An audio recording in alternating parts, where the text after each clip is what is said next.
पहाड़ों की ज़िंदगी इन ऊंचे पहाड़ों की तरह हमेशा मुश्किल रही है। भुट्टे को सोसाइटी बनी ज़रूर थी 44 में, वो किताबों में बंद थी। 44 टू 56 को तक वो कुछ भी नहीं था उसमें। नौर की शाल 15 दिन में बनती थी, तो ये कुल्लू को उन्होंने जो डिज़ाइन बनाया था दिन की एक आराम से बन जाती थी। अकाउंट का काम खुद करते थे, शालें खुद धोते थे, प्रेस खुद करते थे। पिताजी हाँ, बीबी मास्टर का काम खुद करते थे, सेल्समैन का काम खुद करते थे। सिखा रहे हैं, अकाउंट संभाल सीख रहे हैं, सब कुछ कर रहे बेच रहे हैं, हैं। इनोवेशन कर रहे, वन मैन इंस्टीट्यूशन। आपको याद होगा प्रोफेसर साहब कि गांधी जी कॉटेज इंडस्ट्रीज को बड़ी इंपॉर्टेंस देते थे जी। उन्होंने कहा हिंदुस्तान में अनएम्प्लॉयमेंट तो होगी नहीं अगर हम कॉटेज इंडस्ट्री को आप बताइए उन दिनों में अनएम्प्लॉयमेंट कम थी या नहीं थी? नहीं थी। तो आज के टाइम पे जो बेरोजगारी बहुत ज्यादा है, स्टेट गवर्नमेंट में आज जो कोऑपरेटिव है वो बिल्कुल खत्म। डिपार्टमेंटल अप्रोच आ गया, वो सोसाइटी को जिंदा रखना, वो सोसाइटी को मारने वाले आज हम राष्ट्रीय अंतर्राष्ट्रीय अवार्ड दे रहे हैं जो हिमाचल में कोई नहीं देता है। मोदी जी भी इस चीज का प्रोपोगेट करते हैं, जहां भी जाते हैं तो कुल्लू की टोपी लगा के जाते हैं। और उसके बाद मन की बात में उसको सारी दुनिया सुनती है, उन्होंने भुट्टिको का नाम लिया। दरअसल में पहाड़ों की जिंदगी इन ऊंचे पहाड़ों की तरह हमेशा मुश्किल रही है। खास करके 47 से पहले तो एक्सेसिबिलिटी पहाड़ों में बहुत कम थी और उससे पहले और भी मुश्किल थी। तो इसलिए यहाँ लोगों को सब कुछ अपने यहीं पैदा करना पड़ता था। कोई प्लेन एरिया से कोई अनाज या कोई दूसरी चीज़ें नहीं आती थी, कोई टेक्सटाइल भी नहीं आ सकता था, क्योंकि यहाँ से प्लेन एरिया तक पहुँचने में ऑन फुट कई बार 15 दिन से लेकर के 1 महीना तक भी लगता था। जैसे आपके अरुणाचल प्रदेश में था, बहुत स्कैटर्ड है, तो यहाँ भी रोड की एक्सेसिबिलिटी नहीं थी। तो यहाँ हमारे यहाँ जितना भी खाने पीने से लेकर के, बस्तर पहनने से लेकर के, अपने पाँव के जूते या बाकी सब चीज़ें यहीं पैदा करनी होती थी ताकि हम बाहर पे डिपेंडेंट न रहे। हमारे यहाँ बल्कि अनाज है, पुराने कोदरा अनाज है जिसको हम यहाँ कोदा बोलते हैं, ये 300 साल तक भी इस पर कीड़ा नहीं लगता है। तो सेल्फ सफिशेंसी के लिए उस कोदा अनाज को, ये बाकी जो इंडिजिनस यहाँ के जो अनाज था उसको पैदा करके रखते थे। तो वैसे ही हमारी जो गांव की शैली थी, जीवन था, उसमें हमारे पशु हम पालते ताकि उससे खाद और गोबर मिले, और उसके साथ साथ हम जैसे मधुमक्खी है उससे वो परागण का काम करे, पैदावार ज़्यादा हो, उससे शहद भी मिलता था। भेड़ें पालते ताकि उनसे ऊन मिले, और हमारे लिए यहाँ कपड़ा जो है वो 12 महीने के लिए यही हम अपना तैयार करें। इस तरह से हम जितनी भी यहाँ ज़रूरत की चीज़ें थी लगभग सब ये हम अपने पर डिपेंड थे। और पहाड़ों में छोटी छोटी हिल स्टेट्स थी, तो कुल्लू भी एक हिल स्टेट था। तो हमारे लोगों को रोज़गार के लिए या तो नेशनल कैपिटल शिमला जाना पड़ता था, या फिर चूँकि ये कुल्लू अंग्रेज़ों के टाइम पे it was part of Punjab, तो पंजाब की जो राजधानी थी लाहौर थी, तो लाहौर जाना पड़ता था। यहाँ इवन मजदूरी भी नहीं मिलती थी, तो पैसा कमाना बहुत मुश्किल था। तो लोगों की जो ओवरऑल डेवलपमेंट वो बगैर पैसे की तो हो नहीं सकती है। तो उस वक्त में जबकि रोज़गार मिलना बहुत मुश्किल था, हाँ यहाँ हमारे यहाँ वन बहुत हैं, तो लोग वन को काटने के लिए, उनका ढुलान के लिए या उनको रोप वे पे ले जाने के लिए जो एक्सपर्ट थे वो कुल्लू के इंटीरियर में जाते थे, हिमाचल में जाते थे, डिफरेंट जगह में। बाकी यहाँ ऐसा कोई रोज़गार था नहीं। जो छोटा बिजनेस था जैसे अनाज का है, कोई दालों का है या खाने पीने की चीज़ों का है, ये व्यापार भी जो यहाँ से दूसरे जो प्लेन के एरिया या वहाँ से लोग यहाँ के सेटल डाउन होते, क्योंकि उनका वहाँ मार्केट में भी एक्सेस था, यहाँ भी एक्सेस था, तो वो यहाँ के सेटल डाउन में वो बिज़नेस, लोकल बिज़नेस भी उनके हाथों में था। तो ठाकुर बेदराम जी एक बड़े इनोवेटिव रहे हैं बचपन से ही, उनको पढ़ने का बहुत शौक़ था।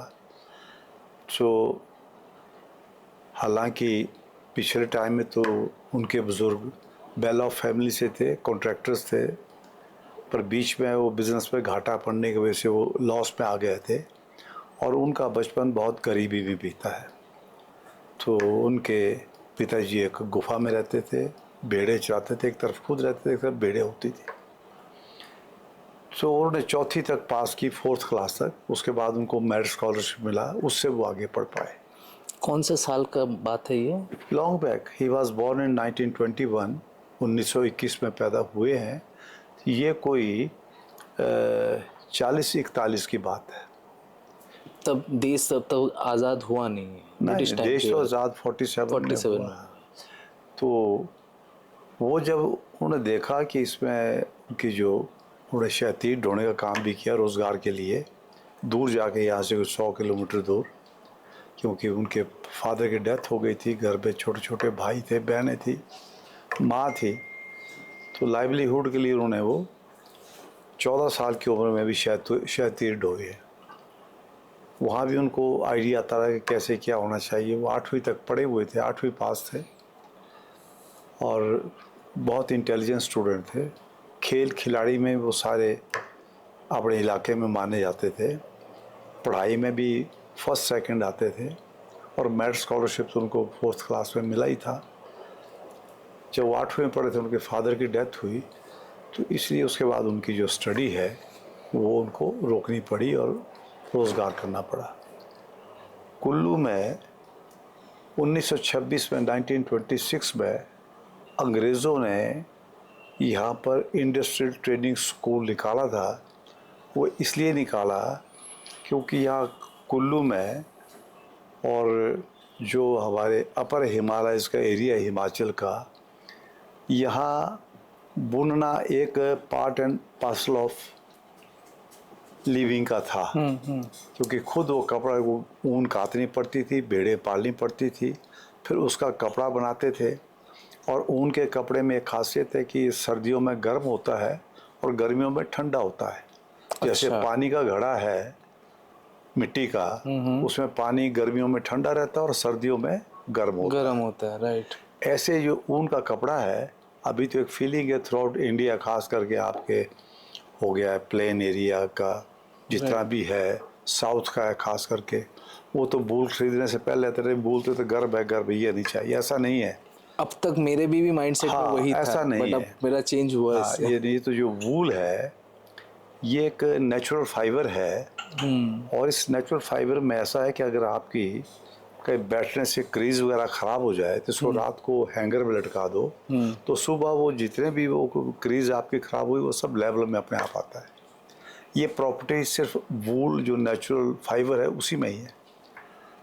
तो कुल्लू में जो वीविंग स्कूल था इसलिए था कि उन दिनों तक प्लेन एरिया में एक तो फ्लाइंग शटल का रिवाज हो गया था। पहले हमारे यहाँ जो कुल्लू में जो था, हर घर में हम उसको लोकल भाषा में रच बोलते थे, इंग्लिश में उसको पिटलूम बोलते हैं। फ्लाइंग शटल बोल के कुछ आप बताइए। हाँ, मैं बता रहा हूँ, आप अभी फैक्ट्री में गए ना, तो वो फ्लाइंग शटल है बड़े हाथ से। जो पिटलूम में होता था वो ऐसी स्पीड का शटल नहीं होता, उसमें बीविंग करने के लिए भी ऐसे डालना पड़ता था हाथ से ही। ओके, ऐसे डालना पड़ता था, एक साइड से डाल के फिर एक साइड से निकाल के पकड़ेंगे, फिर दूसरी साइड से डाल के फिर उसमें टाइम बहुत वेस्ट होता था। ओके तब जो फ्लाइंग शटल है इसमें आप with speed you can weave. Okay. हाँ, बाकी तो जो टूल वीव है हमारा, बीविंग का टूल वीव यूज़ करते हैं हम। 4 पैडल है, उसके डिफरेंट एक्शंस है, तो उस पर से बीविंग करते हैं।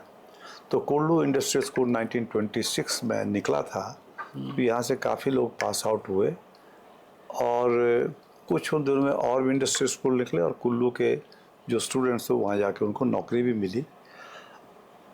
ठाकुर बेदराम ने वो जो स्कूल है वो अटेंड किया कुल्लू का और उन्हें बीविंग का काम सीखा और बीविंग के काम में भी वो हमेशा फर्स्ट आते थे और वो एक किस्म के रिकॉर्ड होल्डर थे। आज तक के जितने भी शाइनिंग स्टूडेंट्स हुए, ही वाज अमंगस्ट देम, बल्कि उनसे भी आगे थे वो।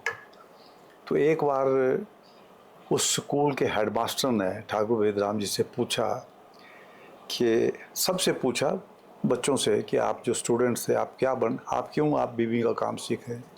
किसी ने कहा मैं थोड़ा क्राफ्ट को ज़्यादा अंडरस्टैंड करूँगा, किसी ने कहा हम तो इसको सिर्फ शौकिया कर रहे हैं कि हमारे तो घर पे खेती बाड़ी हम खेती बाड़ी करेंगे, पर चूँकि घर में बुनने का काम होता है इसलिए नया क्या चीज़ आया वो किया। सब ने अपने अपने ढंग से बताया। जब ठाकुर वेदराम को जब पूछा तो उन्होंने कहा कि मैं चाहता हूँ कि मैं 100 आदमियों को रोज़गार दूँ। तो मुझे ये जो संभावना है सिर्फ खड्डियों में दिखती है कि इसके ज़रिए मैं थोड़े पैसे से ज़्यादा लोगों को रोज़गार दे सकता हूँ। खड्डियों का मतलब क्या है? खड्डी हैंडलूम। ओके। हैंडलूम को हिंदी में खड्डी कहते हैं।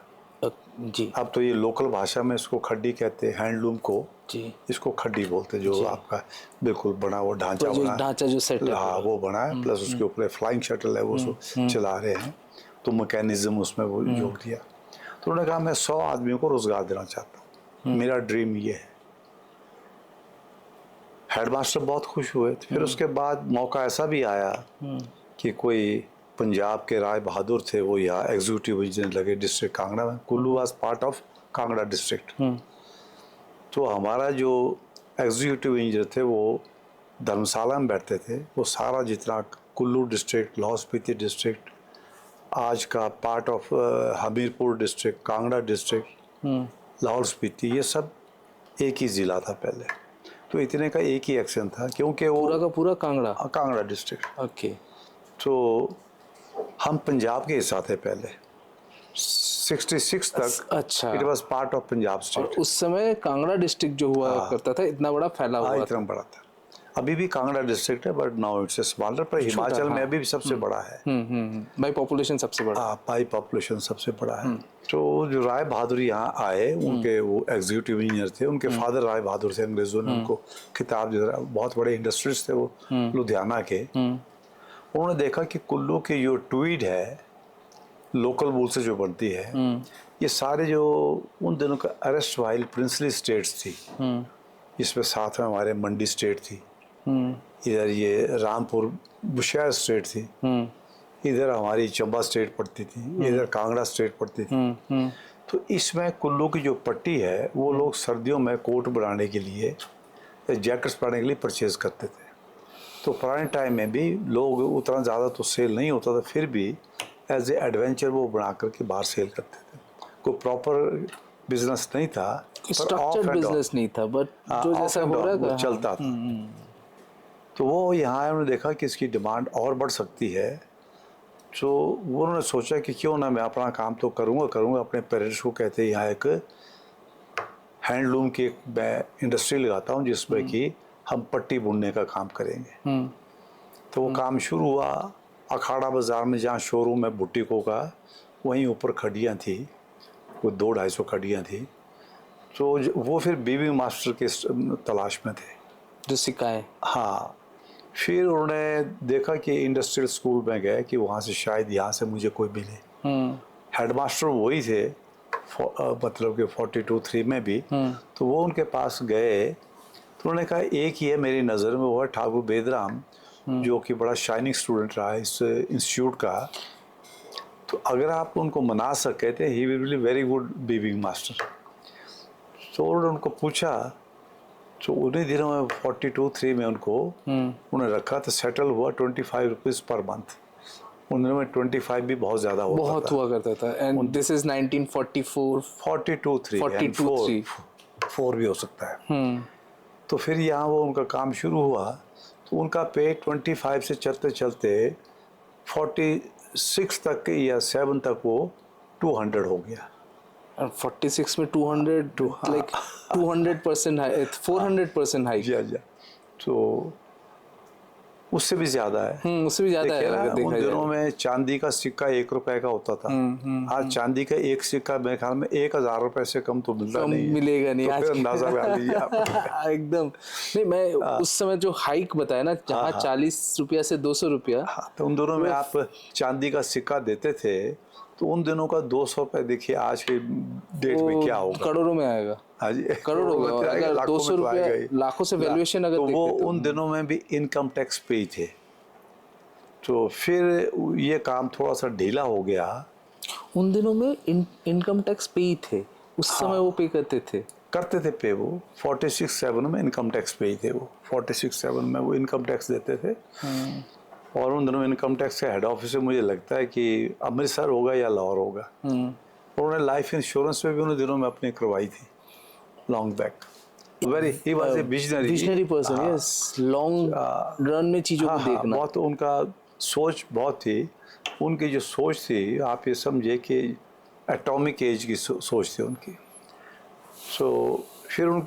फिर जो है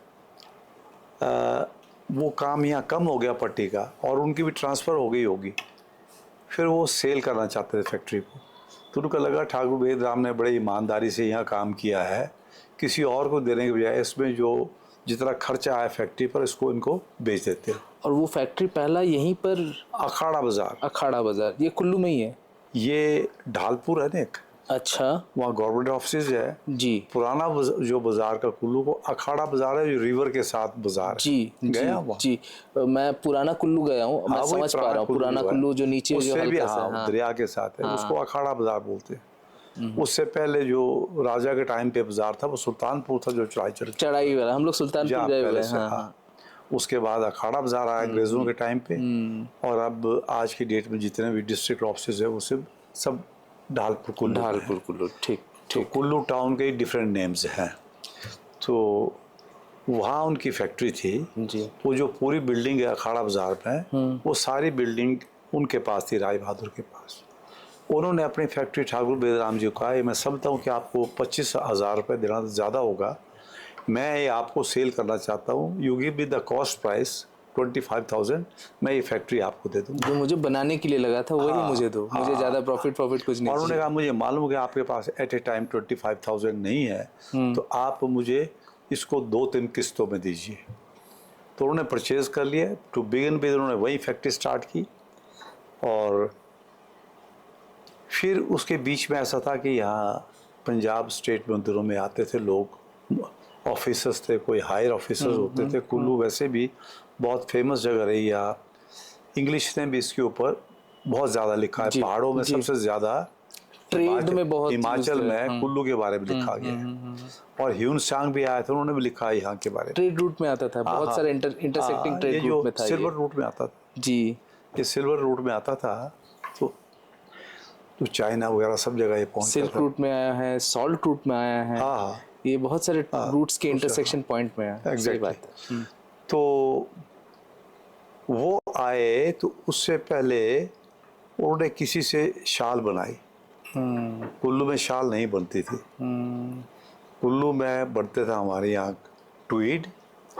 एक हमारे लेडीज पट्टू पहनती हैं, आपने देखा होगा, वो गोल गोल सारे लगा करके, वो ट्रेडिशनल जो पट्टू होता है। उससे वो सर्दियों में वो गर्म होता था, और जैसे मतलब गर्मी में वही गर्म कपड़ा वो ठंडे का काम करता है, क्यों पसीना पड़े कुछ पड़े उसको सोखता था वो, तो उससे फिर गर्मी भी कम लगती थी। आप देखेंगे जब पसीना पड़ेगा आपको, उसके बाद आपको एक किस्म का नहीं अनईजी लगता है, पर जब सूखने लगेगा तो आपको ठंडा भी लगता है। जी ठंडा लगता है, नेचुरली वो होता है। वो प्रोसेस है घड़े वाला।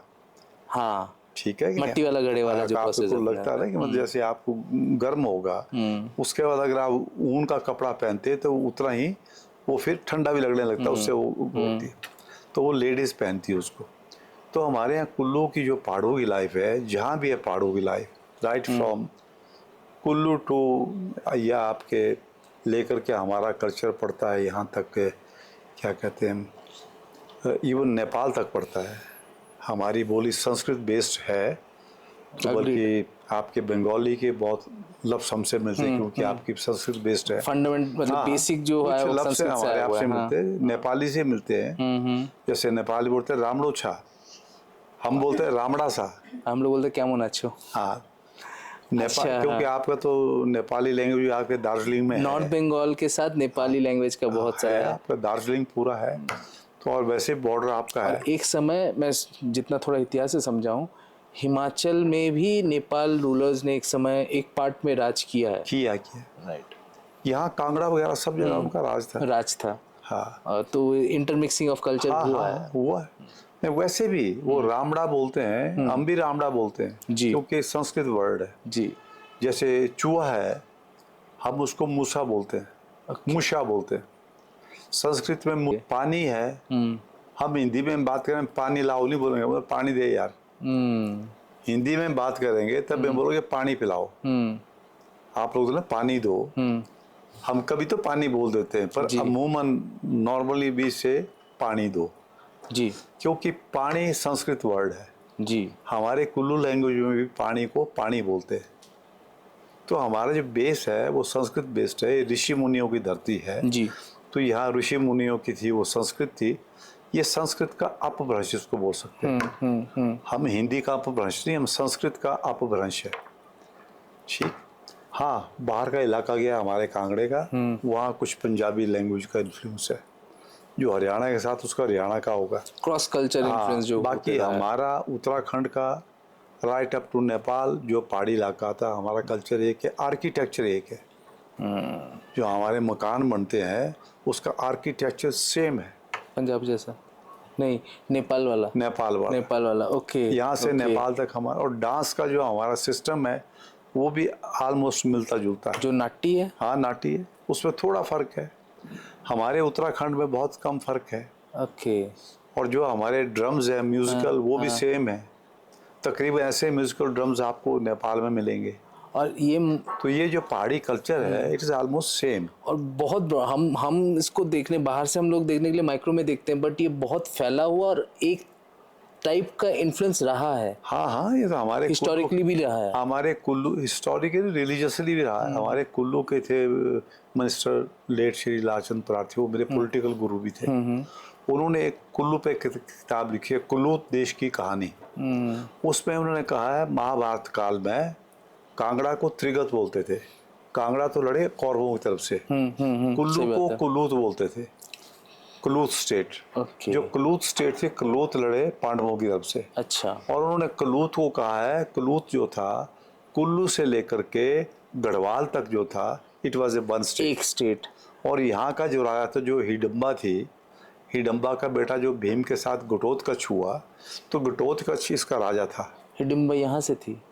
हिडम्बा यहाँ मनाली में थी। अच्छा। जब वो अज्ञातवास में आए तो मनाली में उनके जो है, उन्होंने हिडम्बा से शादी कर ली थी। हिडम्बा तो राक्षसी थी, पर उनसे जो बेटा हुआ वो घटोत्कच हुआ। जी। तो जो घटोत्कच है बड़ा इम्पोर्टेंट वॉरियर हुआ उसमें, महाभारत में उसका एक इम्पोर्टेंट रोल रहा है। तो वो इस कलूत स्टेट का राजा था। तो जब वो महाभारत में उसमें लड़ाई लड़ी है, तो वो उस वक्त as a head of Kullu state वहाँ लड़ाई लड़ी है उसने। तो जो कुलूत है यहाँ से उत्तराखंड तक का एक ही था, और हमारी बोली डांस वगैरह सब 9-10 का फ़र्क है। बहुत मामूली फ़र्क है लैंग्वेज का। जैसे कहाँ जाना है, हम बोलते कौखे जाना, जाना तो अब आ गया, पहले तो हम कुछ और बोलते, कौखे जाना बोलते फिर भी। तो जो ये गढ़वाली बोलते कख जाना अच्छा, कख, कौख नहीं बोलेंगे, हम बोलते कौखे जाना, बोलते कख जाना। बंगाली में बोलते हैं कोथाए जाबे, आता हो गया ना, कोथाए हो गया, राइट। तो इस करके हमारा वो मतलब जो यहाँ का किंग था, वो तो उन्होंने लिखा उसमें, और उन्होंने लिखा कि इस पर रिसर्च कर सकते कोई भी। तो जो घटोत्कच, तो आपने जो कहा ना कि पुराना जो रिलीजियसली भी लिंक है, बहुत बड़ा लिंक है। हाँ, और बहुत आर्किटेक्चर भी उत्तराखंड का भी हमारे जैसा ही है। तो अभी का डिविजन है उत्तराखंड, हिमाचल, तो अभी का डिफरेंस है। हिस्टोरिकली तो एक किंगडम हुआ करता था पूरा स्ट्रेस। नहीं, महाभारत काल में तो एक ही था ना। हाँ। उसके बाद फिर हिंदू कुश से लेके पूरा यहाँ तक टानेंगे तो पूरा एक साथ एक आएगा। सही बात है। तो हिंदू कुश का भी डांस हमारी तरह ही है, पहाड़ों का। वो जो पंजाबी ऑफिसर आए, उन्हें एक शेरू राम जी थे यहाँ कुल्लू में। फिर ये जो साथ के लगती बुशहर स्टेट है, वहाँ जो वीविंग का काम है बड़ा इंट्रिकेट और बड़ा बारीक काम करते हैं वो। इस डिजाइनिंग का जो है क्राफ्ट का काम उनका वो बहुत पुराना है उनका। और उनका और कश्मीर का क्राफ्ट एक ही है। जो कश्मीर का कानी शाल के बारे में सुना कभी आप? जो कानी शाल है उसमें जो तीली होती है बारीक, उससे उसकी बुनाई करते, तीली से। अनपढ़ लोग होते वो, इतना पतला सा तीली से, हाँ, उससे करते वो। एक ही उनकी शाल बनने में 1.5 से 2 साल लगता है। तो और उसके बाद वो बड़ा टफ काम था। जब वो बहुत मुश्किल हो गया, तब उन्होंने जो नीडल वर्क स्टार्ट किया। ये जो नीड कानियामा विलेज का नाम है, कानियामा श्रीनगर, मैं गया हूँ वहाँ। मैं इसका ऑल इंडिया हैंडलूम बोर्ड का मेंबर रहा हूँ 30-40 साल। और उसके बाद मैं जिसमें उसमें गवर्नमेंट ऑफ इंडिया के हाईएस्ट एडवाइजरी बॉडी थी। मेरे फादर भी all India handloom and handicraft board के मेंबर हैं। तो वो भी कोई 15-13, वो कोई 13 साल रहे, मैं 30-40 साल रहा हूँ। तो गवर्नमेंट ऑफ इंडिया की पीएमओ में जो इर्रिस्पेक्टिव ऑफ एनी गवर्नमेंट, मुझे वो एडवाइज़र बुलाते रहे भारत सरकार में। तो आज जितनी भी इसमें हैंडलूम पे टेक्सटाइल की पॉलिसीज़ बनी तो मेरा उसमें बहुत दखल रहा है। मैंने उसका कभी पॉलिटिकल एडवांटेज नहीं लिया, बट होल हार्टली मैंने ईमानदारी से काम करके हिंदुस्तान के जितने बुनकर हैं उनकी सेवा की है। मतलब आप हैंडीक्राफ्ट को बहुत दिल से प्यार करते हो? हैंडीक्राफ्ट को और हैंडलूम को भी दिल से। मेरा भी, क्योंकि मेरे फादर का मिशन था। उन्हें मरने से पहले मुझे कहा है कि मैंने अपनी पूरी प्रॉपर्टी बुट्टी हुई उसको करोड़ों रुपए के दान दे दी। आपको पता बिजनेस की गुडविल होती है। भुट्टी को की स्टोरी को उसके बाद मैं बताऊंगा आपको। भुट्टी को सोसाइटी बनी ज़रूर थी 44 में, वो किताबों में बंद थी। 44 to 56 वो तक वो कुछ भी नहीं था उसमें। फिर जब यहाँ पर शाल का बिजनेस फिर लुधियाने वालों ने फेल कर दिया, वो मैं आपको बताऊंगा आगे। तो फिर उन्होंने जो है, फिर उनके पास उन दिनों में चल रही थी फर्स्ट 5 ईयर प्लान, उसके बाद सेकंड 5 ईयर प्लान है। फर्स्ट 5 ईयर प्लान में एग्रीकल्चर के ऊपर बड़ा जोर था, फोकस था। तो ठीक। Handloom was under the ministry of agriculture शुरू में। ओके। इसको एक किस्म का, क्योंकि गांधी जी ने कहा था चरखे में काता हुआ सूत ऐसा है जैसे खेतों में हम गंधक पैदा करते हैं। तो they were so deep in the mission ना, तो तभी तो खादी को लिया। उन्होंने कहा मैं इसको चरखे के धागे के जो काटते हैं हम, इसको हम मानते हैं कि जैसे खेत में बीज बो करके अनाज पैदा करते हैं वैसे ही है। तो शुरू में इसकी थिंकिंग है, इसको एग्रीकल्चर डिपार्टमेंट के साथ ही रखा, कोऑपरेटिव को। हैंडलूम तो नहीं, कोऑपरेटिव को रखा। अच्छा, इसको कोऑपरेटिव को जो है एग्रीकल्चर के साथ रखा है। तो जब उसमें हैंडलूम आया तो वो भी नेचुरली जो हैंडलूम के कोऑपरेटिव वो उसी के साथ जुड़ गई। स्कीमें हैं उसमें, जैसे एनसीडीसी उनकी स्कीम जो है national cooperative development corporation, right, वो भी एग्रीकल्चर का विंग है। तो हमें बहुत सारे लोन मिनिस्ट्री जो था वो मिनिस्ट्री ऑफ एग्रीकल्चर था शुरू में। बाद में 1952 में जब पहला, ये एग्जैक्टली मुझे डेट नहीं, क्योंकि मैं भी काम ही करता हूँ जिंदगी भर, मैंने रात दिन मेहनत की है। मुझे जैसे कुल्लू का भी क्राफ्ट है, बुनने वाला तो ये लोग है, पर इनकी जो गलतियां थी मैं सारी उम्र भर गलतियां निकालता रहा हूँ और उनको ठीक करवाता रहा हूँ। मैंने एक मास्टर और हेड मास्टर का काम पूरी ज़िंदगी किया ठाकुर बेदराम गुजरने के बाद। एडमिनिस्ट्रेशन में भी क्लर्क से लेकर के जीएम तक उनको सिखाता रहा कि ऐसे करो, ऐसा करो, ऐसे। क्योंकि अगर हम प्रोफेशनल को एक्सपर्ट हो लाते, उनकी तनख्वाह से सोसाइटी दे ही नहीं सकते। तो मैं आज भी सुबह पढ़ रहा था, किसी को भी अच्छा बिजनेस मैन बनने के लिए ज़रूरी है कि उसमें अनुशासन हो। अग्रीड। अनुशासन के साथ डिसिप्लिन, उसमें बहुत मेहनत करने की उसको ज़रूरत होती है। अच्छा, बाकी लोग, उन्होंने कहा टाटा बिरला जो है ये कितनी मेहनत करते हैं आप लोग सोच भी नहीं सकते। ठीक है कि नहीं? तो टाटा तो यहाँ का फादर है यहाँ की इंडस्ट्री का। सो टाटा जो तो सिर्फ कितने लाख करोड़ रुपए तो दान में दे दिए, शादी किए बगैर ही चला गया, उसने सब कुछ उसमें किया। तो रतन टाटा, तो इनके जो फोर फादर है वो भी वैसे थे, वो तो फादर ऑफ। तो मैंने मतलब कि जहाँ ठाकुर बेदराम ने इस इंडस्ट्री को छोड़ा, मैंने उसके आगे इसकी बहुत सारी इसकी ब्रांचेस को चारों तरफ से स्प्रेड किया है। उस टाइम पे छोटा बिजनेस था, जब मैंने टेक ओवर किया मैंने छोटे से उसको बिल्कुल, ठाकुर बेदराम इसको ले गए पंजाब स्टेट और नेशनल लेवल तक। मैंने इसको इंटरनेशनल लेवल में लेके गया। मैं आज जितने भी हमारा प्रोडक्ट है ये सब इंटरनेशनल स्टैंडर्ड का है। अगर पुराने कारीगरों को आप पूछेंगे तो मैं शेड में जाकर के डेली रोज़ाना गलतियां निकालता था। मैं इसी करके आज की जनरेशन को कहता हूँ, जिसने भुट्टी को सोसाइटी चलानी, पहले वो खड्डी पर बैठे।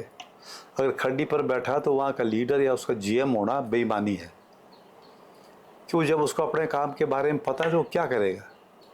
मैंने यहाँ पर डाइंग का काम भी खुद किया है, वीविंग का काम जब 4th क्लास में पढ़ता तब से शुरू किया। By this time I completed 8th class, मैंने शाल बुनना शुरू कर दिया था।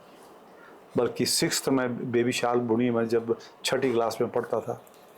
तो वह हमारे टाइम पे जो बुनकर बनता था वो बड़े पहले उसको बॉर्डर बुनना पड़ता था, बॉर्डर के बाद छोटे मफलर बुनने पड़ते थे, फिर बड़ा मफलर बुनना पड़ता था ताकि उसको फ्लाइंग शटल का काम आए, फिर ताकि बड़ी शाल में ऊन महंगी चीज़ है, इसको पहले बेबी शाल बनाते थे। अब तो रिवाज ही खत्म हो गया बेबी शाल बनाने का। आप बचपन में डिसाइड कर लिए थे आपको मैंने वीविंग में डिसाइड किया, जाना? मेरे फादर ने किया। उन्होंने कहा मेरे बच्चों को मेरी तरह मेहनत करनी है। वो हमें स्कूल की जब 2 महीने की छुट्टियां होती है ना, वो उसकी समर वेकेशन जो होती है, समर वेकेशन बोलते हैं उसको, बरसात का भी टाइम आता है उसमें। उसमें हमें कहते हैं आप खड्डी पर बैठो और इससे जो आप इनकम पैदा करेंगे वो आपके लिए वो पॉकेट मनी होगा। पापा जब बोलते थे आपको वो अच्छा लगता था कि बहुत अच्छा लगता था। तभी तो मैं 4th क्लास में पढ़ता था, मैं बॉर्डर की खड्डी पर बैठ गया था।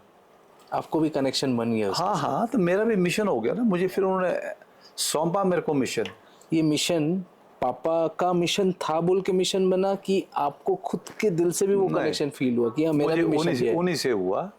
जो भी इंस्पिरेशन बचपन से लेकर के वो नींव मेरी वैसी पड़ी बचपन से। उन्होंने खड्डी पर बिठाया सबको, फिर उसके वो बातें बताते रहते थे कि मेरा क्या मिशन है। मेरा मिशन पैसे कमाना नहीं है, मेरा मिशन है लोगों को रोज़गार देना। विजन हो उन गया। दिनों में यहाँ रोज़गार मिलता नहीं था। तो कुल्लू के मैं अगर कहूँ सचमुच में पहले बिज़नेस वो ज़िला कुल्लू के वही थे। नहीं तो यहाँ सब बिज़नेस हमारे कांगड़ा के लोगों का, पंजाब के लोगों का होता था। जैसे आपने कहा सिल्वर रूट में आता तो लद्दाख, तिब्बत, यारकंद, समरकंद को अनाज वगैरह होशियारपुर से ला करके, पंजाब से ला करके इसी यहाँ से रूट से ट्रेडिंग रूट से वहाँ निकल जाता था। सही बात है। तो फिर यही स्कैटर्ड भी हो गए वो, छोटा छोटा गांव का बिजनेस है उन्होंने टेक ओवर किया। हमारे कुल्लू का आदमी तो आटा दाल चावल बेचने का बिजनेस भी नहीं करता था। तो ठाकुर बेदराम ने ये खड्डी का काम शुरू किया। तो आज लग वैली के जो लोग हैं जिसमें कि ये सारा इलाका आता है, वो लोग जो है बुनने काम में उनके अभी भी मोनोपली है। उन्हीं के हाथों में जो बिजनेस है वो और उनके ये हाथों में। एंसेस्ट्रली है, हाँ, उनके और पूर्वज से भी आया है ये उसमें चीज। उन्होंने करोड़ों रुपए कमा करके अपना बिजनेस को डाइवर्ट कर दिया। दूसरे बिजनेस में अपना अमाउंट लगा जब पैसा आ गया डाइवर्सिफाई किया। तो खड्डी से तो आमदनी नहीं होगी ना। करेक्ट। देखो ना, खड्डी तो आदमी कितना कमाई करके दे सकते, एक कारीगर क्या कमाई के देगा। अगर आप मशीन लगाते हैं, मशीन तो ना रात को थकेगी ना दिन को थकेगी। खड्डी पे जो काम करेगा वो 10 घंटे काम करेगा, वो कहे हो मैं तो बड़ा भारी मेहनत कर रहा हूँ। छुट्टी अलग से मारे, कोई मेला आ रहा है, कोई शादी ब्याह आ रहा है, कुछ और आ रहा है। जो मशीन है वो तो थकती नहीं है। उसमें जो छुट्टी गया उसके जगह दूसरा आदमी आकर, पावर लूम है कि रात दिन काम करती, 24 घंटे काम करती है, वो तो नहीं थकती है कहीं। नहीं तो इस क्वालिटी का डिफरेंस तो आप होगा ही। तो अगर इकोनॉमिक्स के स्टूडेंट होंगे तो आप देखेंगे कि वर्किंग कैपिटल जो हमारी पूंजी है वो कितने टाइम पे आपके ट्रेड करती है। करेक्ट। हमारे जो खड़ियों का काम है, अगर हम आज हमने 16 करोड़ रुपए लोन लिया है बैंक से, तो हम 16 करोड़ की भी बिक्री नहीं कर पाते। ठीक, उससे प्रॉफिट होगा 1-8 करोड़ रुपए, उतना मुलाजमों की तनख्वाह उसमें जाता है। तनख्वाह मेंटेनेंस में चल जाएगा। अगर ये जितना ये बिजनेस है जिसमें इसमें बिजनेस की वो खासियत है वो बहुत मुश्किल है, एक्सपर्ट मिलना भी तो क्योंकि एक बड़ी चीज मशीनों है। पर कंट्रोल करना आसान है। इंसानों में टफ है। जो 100-200 इंसान हो गए उन पे, या 500, हम तो लगभग 1000 लोग रोज 1000 लोगों पे रोजगार पे कंट्रोल करना मुश्किल है। तो इसलिए उनका एक मिशन था, तो हमने भी उस मिशन को किया। उस मिशन को करने का फायदा ये हुआ कि आज बुटीको इस स्टेज में है। ठीक है कि नहीं? तो बुटीको को सोसाइटी फॉर्मेशन में आपके पिताजी वेद प्रकाश ठाकुर जी। अब सोसाइटी के मिशन में आते हैं, मैं आपको बताता हूँ। सोसाइटी के मिशन में जब उन्होंने अपने वो जो शाल बनाई, वो जो पहले वो बुशहर के जो क्राफ्टमैन आए थे, वो कुल्लू के लोगों को जो हमारा ड्रेस पट्टू होता, हमारे कुल्लू में तो ड्रेस सिंपल पट्टू होते थे जी, या उसमें ज़्यादा से ज़्यादा हो ताना बाना, समझते आप, तो ताना में वो रंगदार धारियां डालेंगे, क्रॉस पैटर्न करके जो हाँ बनता है। तो हाँ तो वो बनती थी। या एक हमारे यहाँ होता था जैसे ट्विल बीबिंग में, इसमें जैकार्ड में किसी और छोटे छोटे डिज़ाइन वो बुनती करते आ जाते हैं। तो हमारे एक चित्रू पट्टू बोलते थे हम। चित्र से पट्टू? नहीं, चित्र से हुआ, चित्रू हमारा मतलब है कि जो ब्लैक एंड वाइट है। अच्छा अच्छा। और उसकी आंख बनती थी। ये हमारे कुल्लू का क्राफ्ट था ये। चित्रू पट्टू और एक धारी वाली जो है पट्टू, ये बनते थे। फिर जब रोजगार की उसमें रामपुर शहर के बिशहर स्टेट के जो क्राफ्ट्समैन थे यहाँ आए कुल्लू में, उन्होंने वो पट्टू का डिज़ाइन बनाया। वो आम आदमी लेते, जो अमीर आदमी वो लेते थे। आए भी कारीगर थोड़ा है, बढ़ते बढ़ते आज तो खैर काफ़ी पॉपुलेशन उनकी हो गई है, हज़ारों में हो गई है। तो जो फिर वहाँ कुल्लू के पट्टू बन रहे थे, वो जो पंजाब से आए ऑफिसर, उनको वो जो पट्टू के रंग या दूसरे वो अच्छे लगे, उनको भी अट्रैक्ट हो गया इसकी शाल बनाओ, कि पंजाबी तो शाल पहनते हैं जी। तो एक शेरू राम जी थे यहाँ, जो कि वो जुल्हाई थे, जो कि बुशहर स्टेट से आए थे, और उन्होंने वो शॉल बनाई। तो वो जो शाल उनकी बनी हो गई, मुझे लगता कम से कम 15-20-25 दिन तो लगे होंगे बनने में, क्योंकि उनका वो बुशहर क्राफ्ट था। वो हमारे कुल्लू के क्राफ्ट से ज़्यादा इंट्रिकेट है और ज़्यादा बरीक है, ज़्यादा बरीक है। जी, करते तो हाथ से ही है, पर इट्स वेरी इंट्रिकेट। एक एक नॉट में बहुत एक नॉट में नहीं करते, उनके भी 2-3 नॉट होते अच्छा, हैं। एक में नहीं करते, एक में वो कानी शाल है कश्मीर वाले। अच्छा। या एक नॉट में नहीं करते हैं, किन्नौर के 2 या 3 में होता है जी। तो फिर वो ठाकुर बेदराम के उन्होंने खड़ियाँ देखी बहुत, क्योंकि वो बिल्कुल मेन टाउन में थी। उन्होंने कहा आप हमें भी ऐसी शाल करवा दो, वहाँ तो बड़ा टाइम लग रहा है, आपके पास हमें कुछ ज़्यादा चाहिए, आप दो। अब वो तो सिंपल पट्टी बनाते थे, या वो धारीदार पट्टू बनाते थे, या वो कंबल बनाते थे। तो ये तो बुनते नहीं शाल, उनका ये उनको ट्रेनिंग स्कूल में ये ट्रेनिंग दी थी डिज़ाइन की। राइट। फिर वो उन जो बुशहर के जो जुलाहा क्राफ्ट्समैन थे उनके पास से पूछ लेंगे कि आप बताओ ये कैसे बनता है। उन्होंने वो कपड़ा डाल दिया उसके ऊपर, जैसे आपके ढाका में मलमल थी, वो किसी को बताते नहीं थे जी, मैं समझ उस गया। मलमल को कैसे बुनाई करते हैं। ट्रेड सीक्रेट है, टॉप तो सीक्रेट इनका भी है। यहाँ ट्रेड सीक्रेट थे, नहीं बताते थे, क्योंकि ठाकुर बेदराम वो इनोवेटिव थे, बहुत लाइक थे, और सीखने का शौक था उनको, और इंडस्ट्रियल स्कूल से उन्होंने ट्रेनिंग की थी। उनको ABCD का पूरा पता था, बीबिंग का क्या होता है। जी। जब उन्होंने उनको नहीं बताया 20-25 दिन में, फिर ऐसे जाते थे घूमने ऊपर नीचे कि देखते क्या करते हैं, कैसे बुनाई करते हैं। फिर उन्होंने देखा नहीं, ये पैडल ऐसा चलाते हैं, धागा ऐसा चला रहे हैं। फिर उन्होंने ट्राई किया, तो एक्टिव लर्निंग नहीं मिला तो पैसिवली ले लिया। पैसे भी ले लिए। स्मार्ट स्टूडेंट जो यस होते हैं। यस, तो इनोवेटिव थे ना वो एकदम एकदम। फिर उन्होंने एक किस्म का उसका वो साइंटिफिक बेस लेकर के उसको बनाया, नहीं बना, दूसरे बार बनाया, तीसरे बार बनाया। उनके वो कपड़ा खराब होता रहा, पर वो बनाते गए। अल्टीमेटली वो उसके काफ़ी नज़दीक पहुंच गए। उनका वो 2 या 3 नॉट में धागा डालते थे, ठाकुर बेदराम ने वो 10 नॉट में डाला, 6-7 में डाला, परमुटेशन कॉम्बिनेशन कर दिया। और वो क्या हो गया कि किन्नौर का शॉल बहुत महंगा था, तो वो कमर्शियली भी चल पड़ा, क्योंकि उसका अच्छा, क्योंकि ये थोड़ा सा सस्ता पड़ा, काफी सस्ता पड़ा। और वो किन्नौर की शाल 15 दिन में बनती थी, तो ये कुल्लू को उन्होंने जो डिजाइन बनाया था, दिन की एक आराम से बन जाती थी, आराम से एक बन जाती थी। लेबर कॉस्टिंग तो पूरा नीचे आ गया, प्रोडक्ट का कॉस्ट प्राइस घट गया। फिर वो क्योंकि उसकी जो धागा था वो सीधे अमृतसर से परचेज करते, स्पिनिंग मिलवाते, उसके धागे कॉस्ट भी कम आती थी। तो ये जो मैंने आपको बताया था ना, ये जो कुल्लू शाल की ये हिस्ट्री रही। फिर ठाकुर बेदराम जी ने इसको काफ़ी किया। फिर क्या हो गया, लुधियाने वालों ने देखा कि उन्होंने कुल्लू शाल काफ़ी चला गया, पहली बार चला, और इसका जो डिज़ाइन है ये पंजाब में पॉपुलर हो गया। तो लुधियाना के लोगों ने इसको कॉपी कर लिया। कॉपी करके उन्होंने क्या कर दिया, जैसे टाई एंड डाई होते हैं ना, उन्होंने वो ठप्पे बना दिए। हम तो बुनती करके एक दिन में शाल बना रहे हैं, उन्होंने ठप्पे लगा एक ही दिन में 50-200 साल बना दे। 100-200 साल ठप्पे लगा कर।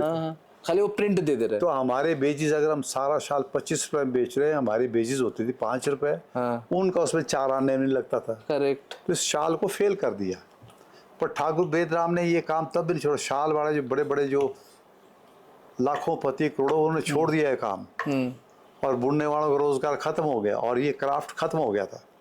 ठाकुर बेदराम ने इसको जिंदा रखने के लिए अखाड़ा बाजार में उनकी अपनी प्राइवेट दुकानें थी 2, 56 की बात कर रहा हूँ मैं आपसे। अच्छा 50 अच्छा। वो शालें अकाउंट का काम खुद करते थे, शालें खुद धोते थे, प्रेस खुद करते थे। आपके पिताजी? हाँ, बीबी मास्टर का काम खुद करते थे, सेल्समैन का काम खुद करते थे। सिखा रहे हैं, अकाउंट संभाल सीख रहे हैं, सब कुछ कर रहे बेच रहे हैं, हैं। इनोवेशन कर रहे, करेक्ट। One man institution.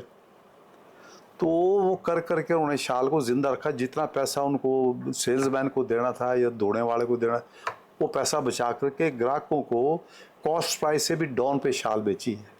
खाली सरवाइव करके रखना। हाँ, ताकि मैं 100-200 आदमी जो रोजगार पैदा जिनको उनको रोजगार खत्म ना हो।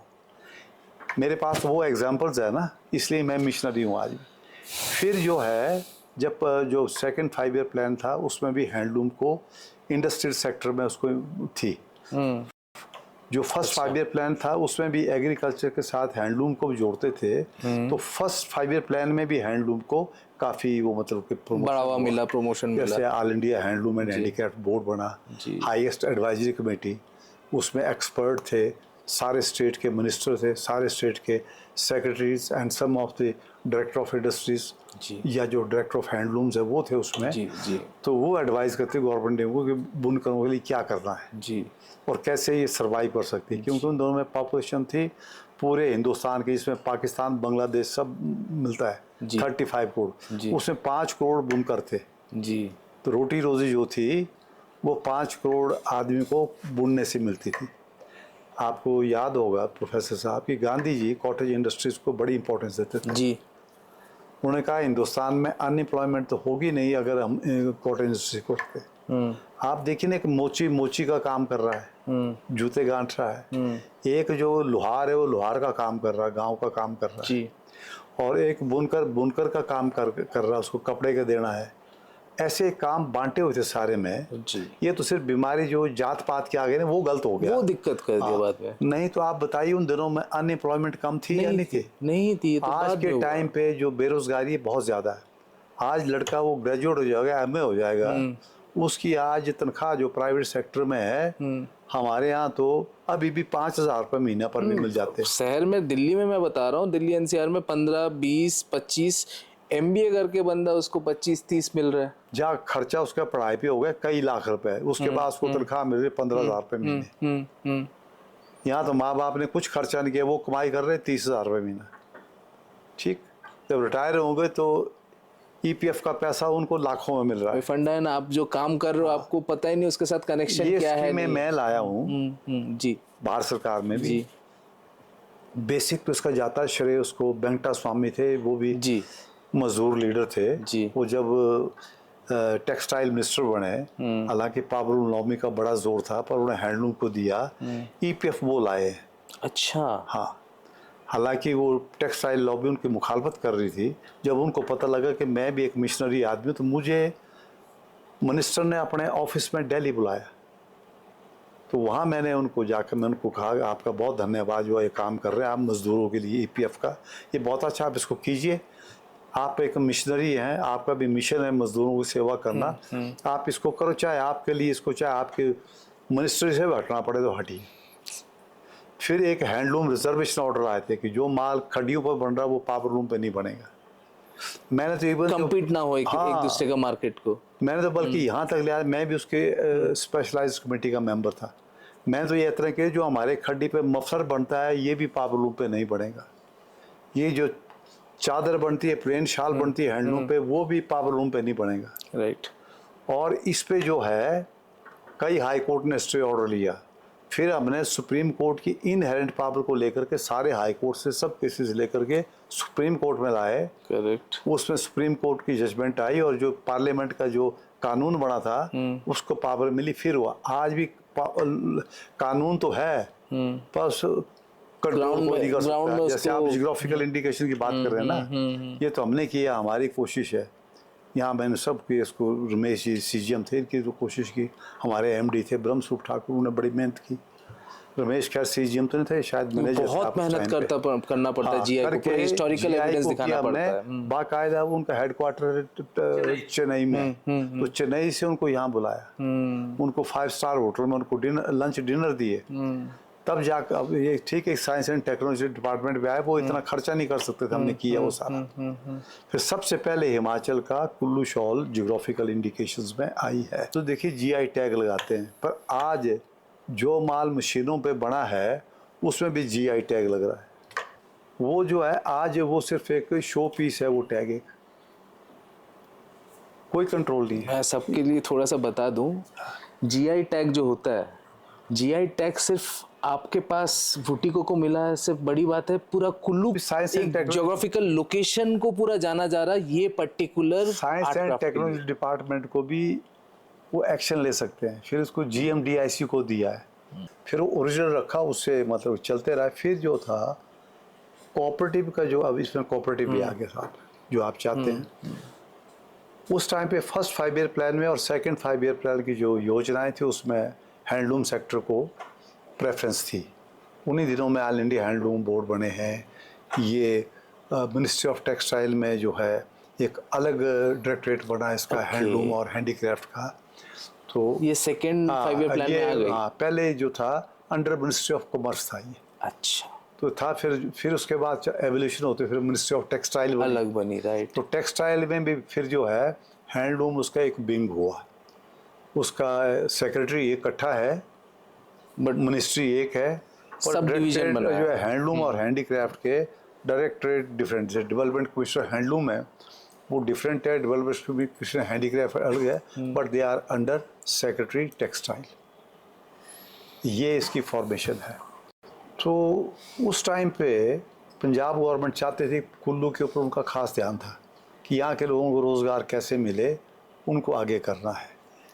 जैसे अब फोकस आ रहा है, जो बीजेपी गवर्नमेंट है वो फोकस कर रही है, दिल्ली में सेपरेट सहकारिता का मंत्रालय बना है, जबकि कोऑपरेटिव तो खत्म होने के कगार पर है। अब वो तो जो सेंट्रल स्कूल्स होंगे उस पर 6th क्लास तक वो हैंडलूम को पढ़ाएंगे।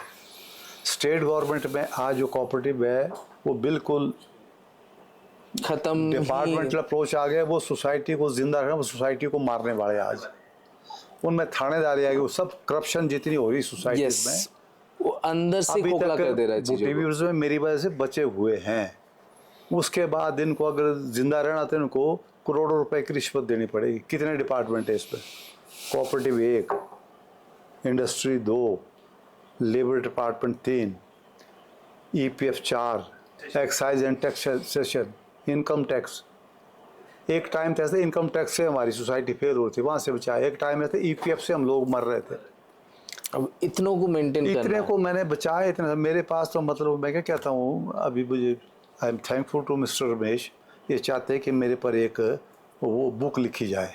मैं तो 100% अग्री करूंगा ये बात। तो ये इनका था उस पर। फिर जो यहाँ थे एक्सटेंशन ऑफिसर इंडस्ट्रीज, वो इंस्पेक्टर इंडस्ट्रीज होता था। उसको भी सरदार कैरों ने specially, he was a textile engineer, उसको यहाँ भेजा था ब्लॉक में।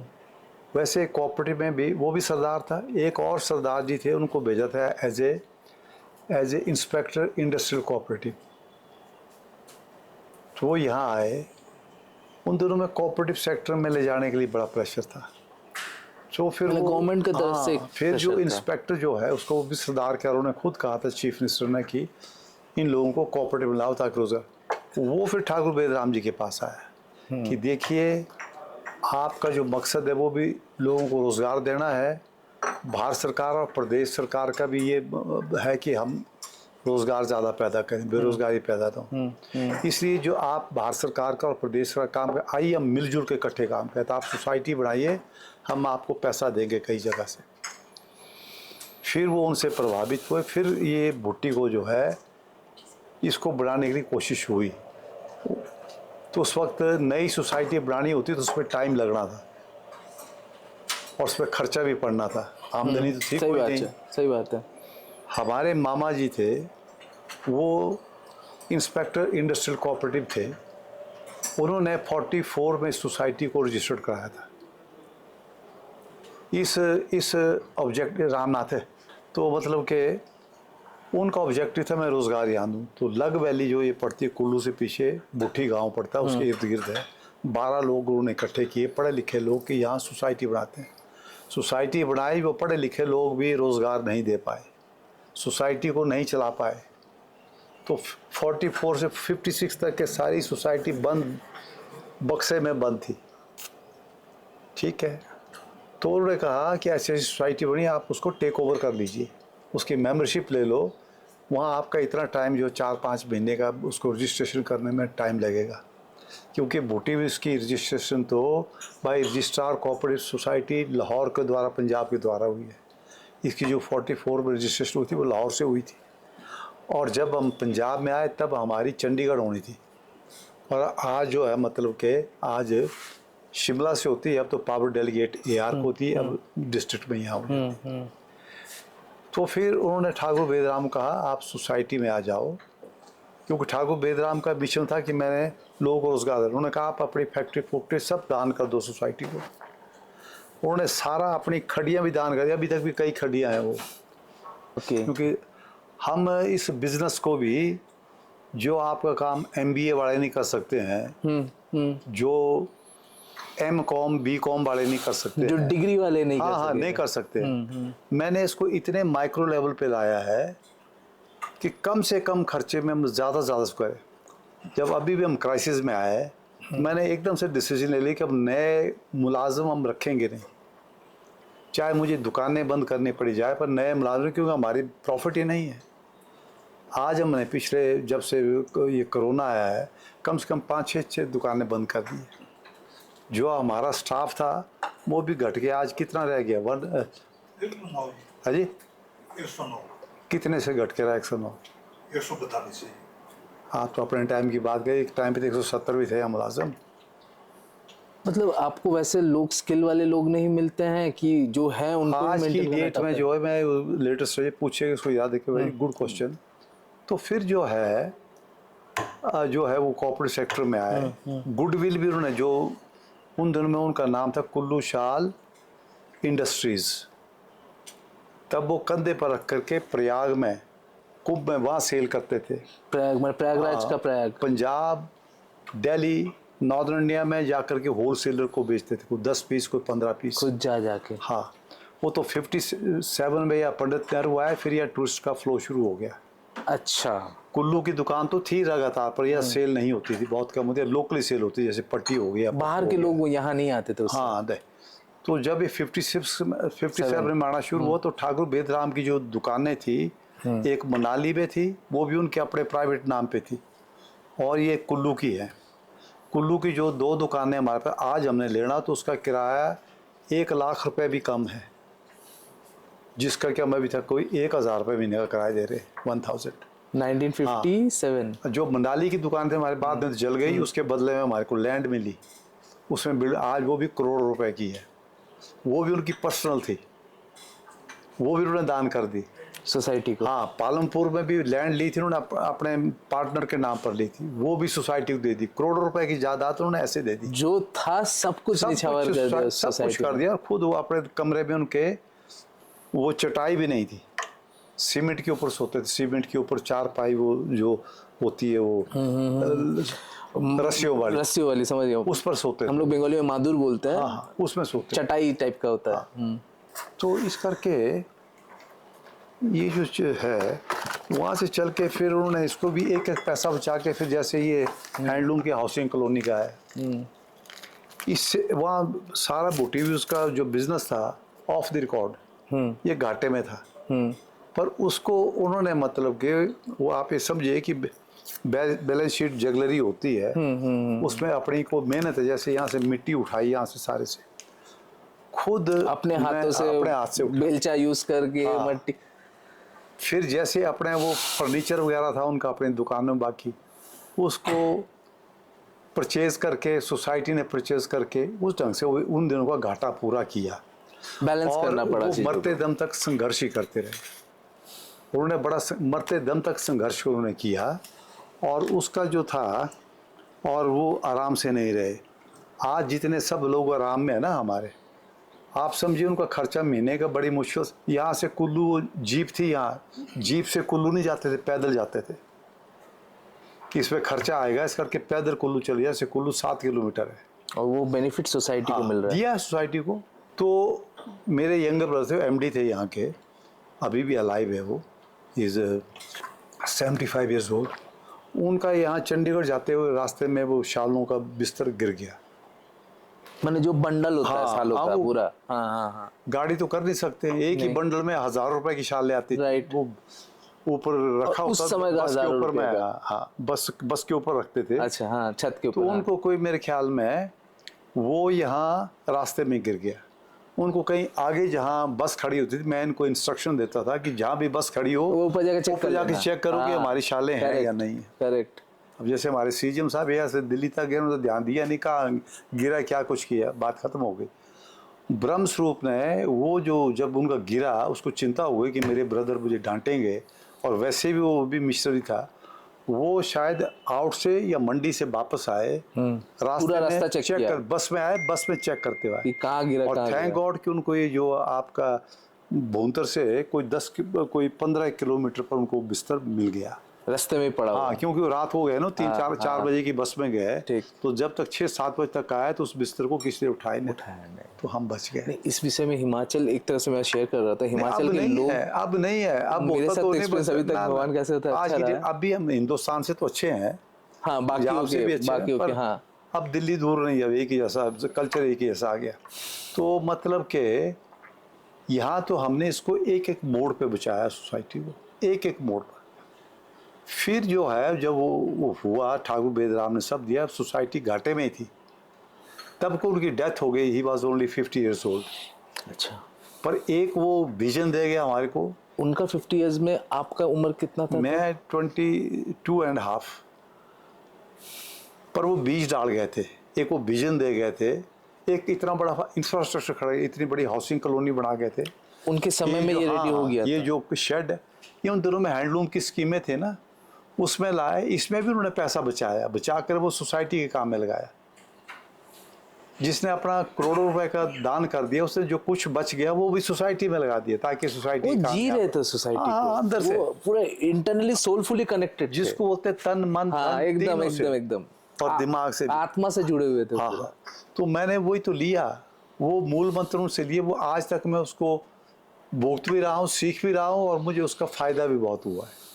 फ़ायदा ये हुआ कि जो मेरी बुट्टी को इट्स माई लेबोरेटरी, मैं चाहे एमएलए रहा, मिनिस्टर रहा, ऑल इंडिया हैंडलूम बोर्ड का, मैं कहीं भी रहा, आई कंट्रीब्यूटेड। मैं किसी भी कमेटी में गया, मैं कंट्रीब्यूट किया। तो इसका मुझे खुशी है कि मैं जहाँ भी गया हूँ, मैंने अपनी छाप छोड़ी है सब जगह, पीपल रिमेंबर मी। इससे बड़ा कमाई क्या होता हाँ, है? नहीं, भारत सरकार इससे में बड़ा जाए, कमाई कहीं क्या जाए, होता आज है भी ठाकुर जी? वो याद करते। एनीवे, अब तो खैर वो ऑफिशियली रिटायर हो गए। तो इस करके सोसाइटी का आज देखिए, जब ठाकुर बेदराम जी एक्सपायर हुए, 5 शोरूम थे हमारे, आज हमारे शोरूम हो गए 35 में 5 बंद हो गए। आज की डेट में कितने शोरूम है जी? चेयरमैन मार्केटिंग कमेटी है जी, वो कहा गया कितने हैं? 30। कैसे है 30? मेरे को तो 29 दिखाई देते हैं उसमें। कितने रमेश जी आज? 30 है सर। 30 है, चलो ठीक है, 30 मानता हूँ। डेमोक्रेसी में तो मेजॉरिटी जो बोलती है वो मानना पड़ता है। आप 29 क्यों बोले तब? नहीं, मैं देखता हूँ, जो सेल का देखता हूँ मैं, वो 29 लगते हैं। बाकी कोई वेबसाइट के थ्रू कर रहे हैं, हम तो बहुत आगे पहुँच गए ना।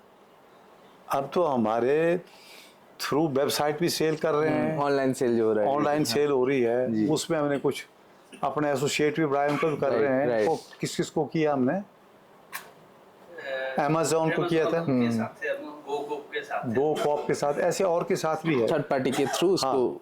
फिर उसके बाद हम ऑनलाइन सेल कर रहे हैं। जी, तो आज तो हमारे सब पर सब जगह अब जो है, कहीं आगे बढ़ते फिर पीछे हो जाते हैं। आज की जो जनरेशन है ना, जैसे एग्जांपल दे रहा हूँ मैं। एकदम बोलिए, बेझिझक उन्हीं के लिए तो है ये। He should not mind it, I am not criticising. नहीं, मैं जो देख रहे हैं उनको भी मैं बोल रहा हूँ, जनरेशन को समझ रहा है। मैं इनको क्रिटिसाइज नहीं कर, जीएम प्रोडक्शन और एक्सपोर्ट के भी है।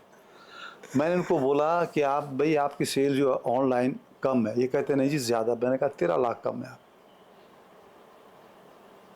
अब इतनी छोटी चीज़ है, जो जिस चीज़ का जो हेड होता है उसको तो इतनी कर तो उसको फिंगर्स में Finger- टिप्स में रहना हाँ। चाहिए एकदम। मैं मेरे तो- गुरुजी भी ये बोलते हैं मैंने बात। तो इनको सारा चार्ट बना के दिया हुआ है, जो चार्ट भी फॉर्मुलेट करके दी, मैंने खुद फॉर्मुलेट किया। I am not a MBA, I am not a BCom, I am not a MCom, I am simply BSc Thakur ji, chemistry, you are multiple PhDs chemistry, by experience. Chemistry, physics, mathematics and I am a law graduate.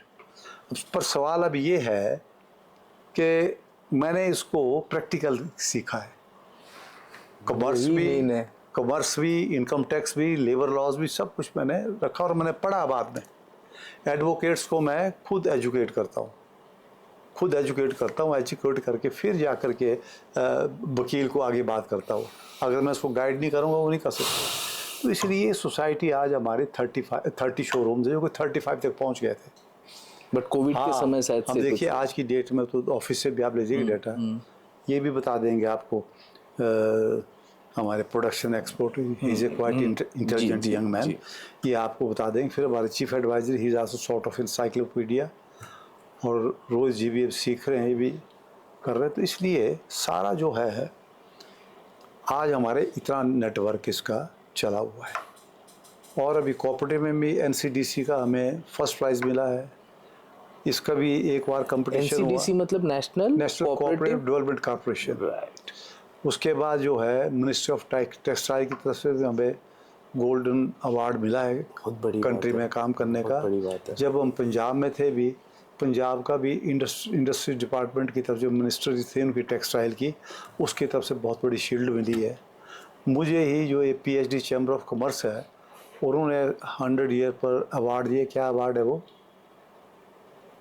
वो जो हमें दिया उन्हें, कि जो entrepreneur जो state के हैं जिन्होंने की, उस पर 100 ईयर हो गए थे PhD चैम्बर ऑफ कॉमर्स, क्योंकि चैम्बर ऑफ कॉमर्स में PhD चैम्बर ऑफ कॉमर्स सबसे ओल्ड है, सबसे ओल्ड पुराना 100 ईयर पूरे हुए। Me as a chairman Bhutti को, मेरी लीडरशिप को देख करके उन्होंने मुझे अवार्ड दिया एंटरप्रेन्योर करके, सक्सेसफुल एंटरप्रेन्योर, जिन्होंने एक प्रदेश को और देश को दिशा दी है, वो उन्होंने दिया। और chief minister of Himachal Pradesh ने शिमला में वो अवार्ड दिया। क्योंकि मैं तो ज़िंदगी में इतने काम किए, अगर मैं एनालिस्ट भी करूँ तो एक बुक बन जाएगी। किताब लिखने की ज़रूरत नहीं, वही लिखूँगा वही बहुत है, सिर्फ याद रहना चाहिए। अपने जीवन को जिया है बहुत अच्छे ढंग से, अभी भी जी रहा हूँ। मैंने सोचा मरते दम तक मैं सेवा जाना करूँ। तो सबको है, बट वो ना वो जाने का मजा आना चाहिए। मैंने कहा टिल डेथ, अगर मरते हुए मेरे दिमाग काम कर रहा था, मैं कुछ करके जाऊंगा। तो ये इस जज्बा करके- होना चाहिए और ये सीखने वाली चीज। और मैं मरने से कभी डरता नहीं। मुझे कैंसर 2 बार हुआ, तब भी मैं डरा नहीं। तो मुझे पता है एक दिन तो जाना है। जाना क्या है। मैंने इलाज किया, डॉक्टर ने, देवी देवताओं ने, ये मेंबर्स है हमारे सारे, इवन उन लोगों ने मेरे इलाज के लिए भी कंट्रीब्यूट किया। तो इन सब की शुभकामना, उसमें ज़िंदा हूँ आज भी, ये बताने के लिए ज़िंदा हूँ। आज हम राष्ट्रीय अंतर्राष्ट्रीय अवार्ड दे रहे हैं, जो हिमाचल में कोई नहीं देता है। ये एक सीख है। और प्राइमरी लेवल की कोऑपरेटिव सोसाइटी थी, एशिया में कोई नहीं देता होगा ना। बर्ड में तो खैर वो बुनकर का रहा ही नहीं। एशिया में, इंडिया में कोई नहीं, हम देते हैं। वो इसलिए कि मेरे मेंबर्स का सिर ऊंचा रहना चाहिए और उनको सीखने की भावना उनमें होनी चाहिए। बल्कि बैठ मुझे अफसोस हो तो मुझे, या तो उस दिन यहाँ बुलाने पड़ते कि आओ आओ, बेचारे बोर्ड ऑफ डायरेक्टर के लोग तो आते हैं, बाकी कारीगर तो बुलाना पड़ता, उस दिन छुट्टी हो गई, घर चले जाएंगे। स्टाफ के ऊपर मेरे को स्ट्रिक्टनेस करनी पड़ती, तब रोकता हूँ, मैं ये भी भाग जाए, क्योंकि वो मिशन नहीं है। वो जुड़े, आत्मा के साथ जुड़ना है, वो मिशन नहीं जरूरी है, वो मिशन अभी तो अब दूर तक चीजों, एक बंदा देख रहा है बट जुड़ना पड़ेगा सब। वो गुण थोड़ा रमेश में है। ठाकुर साहब, सोसाइटी से एक चीज मेरे को समझना है कि ये जब अपने सोसाइटी फॉर्मेशन हुआ, आपके पिताजी ने किया, आपने उसको आगे बढ़ाया, फिर सोसाइटी कम्युनिटी हाउसेस बनाया, हाउ यहाँ के जो लोकल लोग हैं, यहाँ के लोकल सोसाइटीज को कैसे दिया? ऐसा नहीं, हमने कुल्लू क्राफ्ट को बचाने के लिए जो हमारे मेंबर है, उसका एक एरिया ऑफ ऑपरेशन है, उसका कोई मेरे ख्याल में अराउंड 25 किलोमीटर स्क्वायर में है। 24 स्क्वायर किलोमीटर। वहाँ का कोई मेंबर बन सकता है, हमारा जो बुनकर होगा वो मेंबर बन सकता है। अब पर जिसको हम अच्छा कारीगर समझते हैं, वो चाहे मंडी का हो, हमारे कुल्लू डिस्ट्रिक्ट का 200 किलोमीटर दूर का हो, उसको हम यहाँ सिखाएंगे, बढ़ाएंगे, फिर हम उसका एड्रेस भुट्टी कॉलोनी का करें, उसको मेंबर बना देंगे। अच्छा, ये हमने इस पे भी हमने पीएचडी की है तब जाकर ये ऐसा कर बहुत रहे बड़ा हैं। चीज है। आपने 25 स्क्वायर किलोमीटर एरिया के अंदर वाला बंदा उसमें है, तो कोई इसमें भी बन सकता है मेंबर, उसमें Right. कोई, जैसे हमारे बुनकर है जितने यहाँ उससे दुगने तिगड़े गांव में है, हमारे राइट गांव में है। राइट, तो आउटसोर्स जो हाँ, लोग हैं। पर यह कुल्लू डिस्ट्रिक्ट और भी कोई सीखता है, क्योंकि अनएम्प्लॉयमेंट बहुत आ गया। आपके जी, सब्जेक्ट पे अब आऊँगा। जी तो अनएम्प्लॉयमेंट को दूर करने के लिए दूर दूर के रिमोट एरिया है वो लोग यहाँ आ रहे हैं। तो उसका हमने मेंबरशिप बढ़ाने के लिए कि यहाँ उनको 5-6 महीने तक उनको वैसे रखते, क्या मेंबर बोलते हैं उनको, नॉमिनल मेंबर। नॉमिनल मेंबर रखते हैं। फिर उसके बाद उनको जब उनको सीख जाते हैं तब उनको पूरा मेंबर बनाते हैं, तब वो काम करते हैं। इस कॉन्सेप्ट का कारण क्या, माने इसका उनको यहाँ कारण पर ये है कि यहाँ इंडस्ट्रियल ये साथ में बड़ा मेरा बढ़ाया हुआ है। जब यहाँ के इंडस्ट्री मिनिस्टर थे, मैं उनका लेफ्ट हैंड था, तो मेरे इंडस्ट्रियल एरिया ये बन गया। फिर यहाँ मैं मार्केट बोर्ड का भी चेयरमैन रहा हूँ, तो मैंने यहाँ सब्जी मंडी वगैरह अच्छी की। तो आज लोगों को जो सब्जी वगैरह कैश क्रॉप पैदा करके वो बुनने से ज़्यादा कमाई कर लेते हैं। करेक्ट, ठीक है। वैसे हमारे अब तो कुली का काम भी कोई दिक्कत, तब तो अमृतसर लाहौर तक कौन जाएगा, यही कुली नहीं मिलते। तो हमारे यहाँ कुली भी बिहारी है या फिर आपका बाहर के स्टेट्स के उड़ीसा का है, किनारे किनारे आपके वेस्ट बंगाल के भी आते मतलब हैं, प्लेन से आए हुए हैं जैसे सब। बिना गुड़ी वगैरह के, बिना गुड़ी, वो मोइनागुड़ी, जो नॉर्दर्न साथ बंगाल आपके के जो जो हैं। भूटान के साथ लगता है एरिया बहुत गरीब है। नॉर्थ बंगाल जो है। हाँ, वो लोग आते हैं यहाँ। फिर यहाँ गोरखास बहुत हैं। लोकल्स नहीं है। कुली नहीं मिलेगा आज की डेट में। पहले थे। और पहले थे, तो मैंने कहा कुली का काम करने लाहौर जाते। ठाकुर बेदराम ने बुंडे का काम इसीलिए किया कि मैं 100 आदमी को रोजगार दूंगा। आज जो रोजगार में है 1000 के लगभग, तो डायरेक्टली इनडायरेक्टली भुट्टी को एम्प्लॉयमेंट दे रही है। 1000 फैमिली डायरेक्टली और इनडायरेक्टली।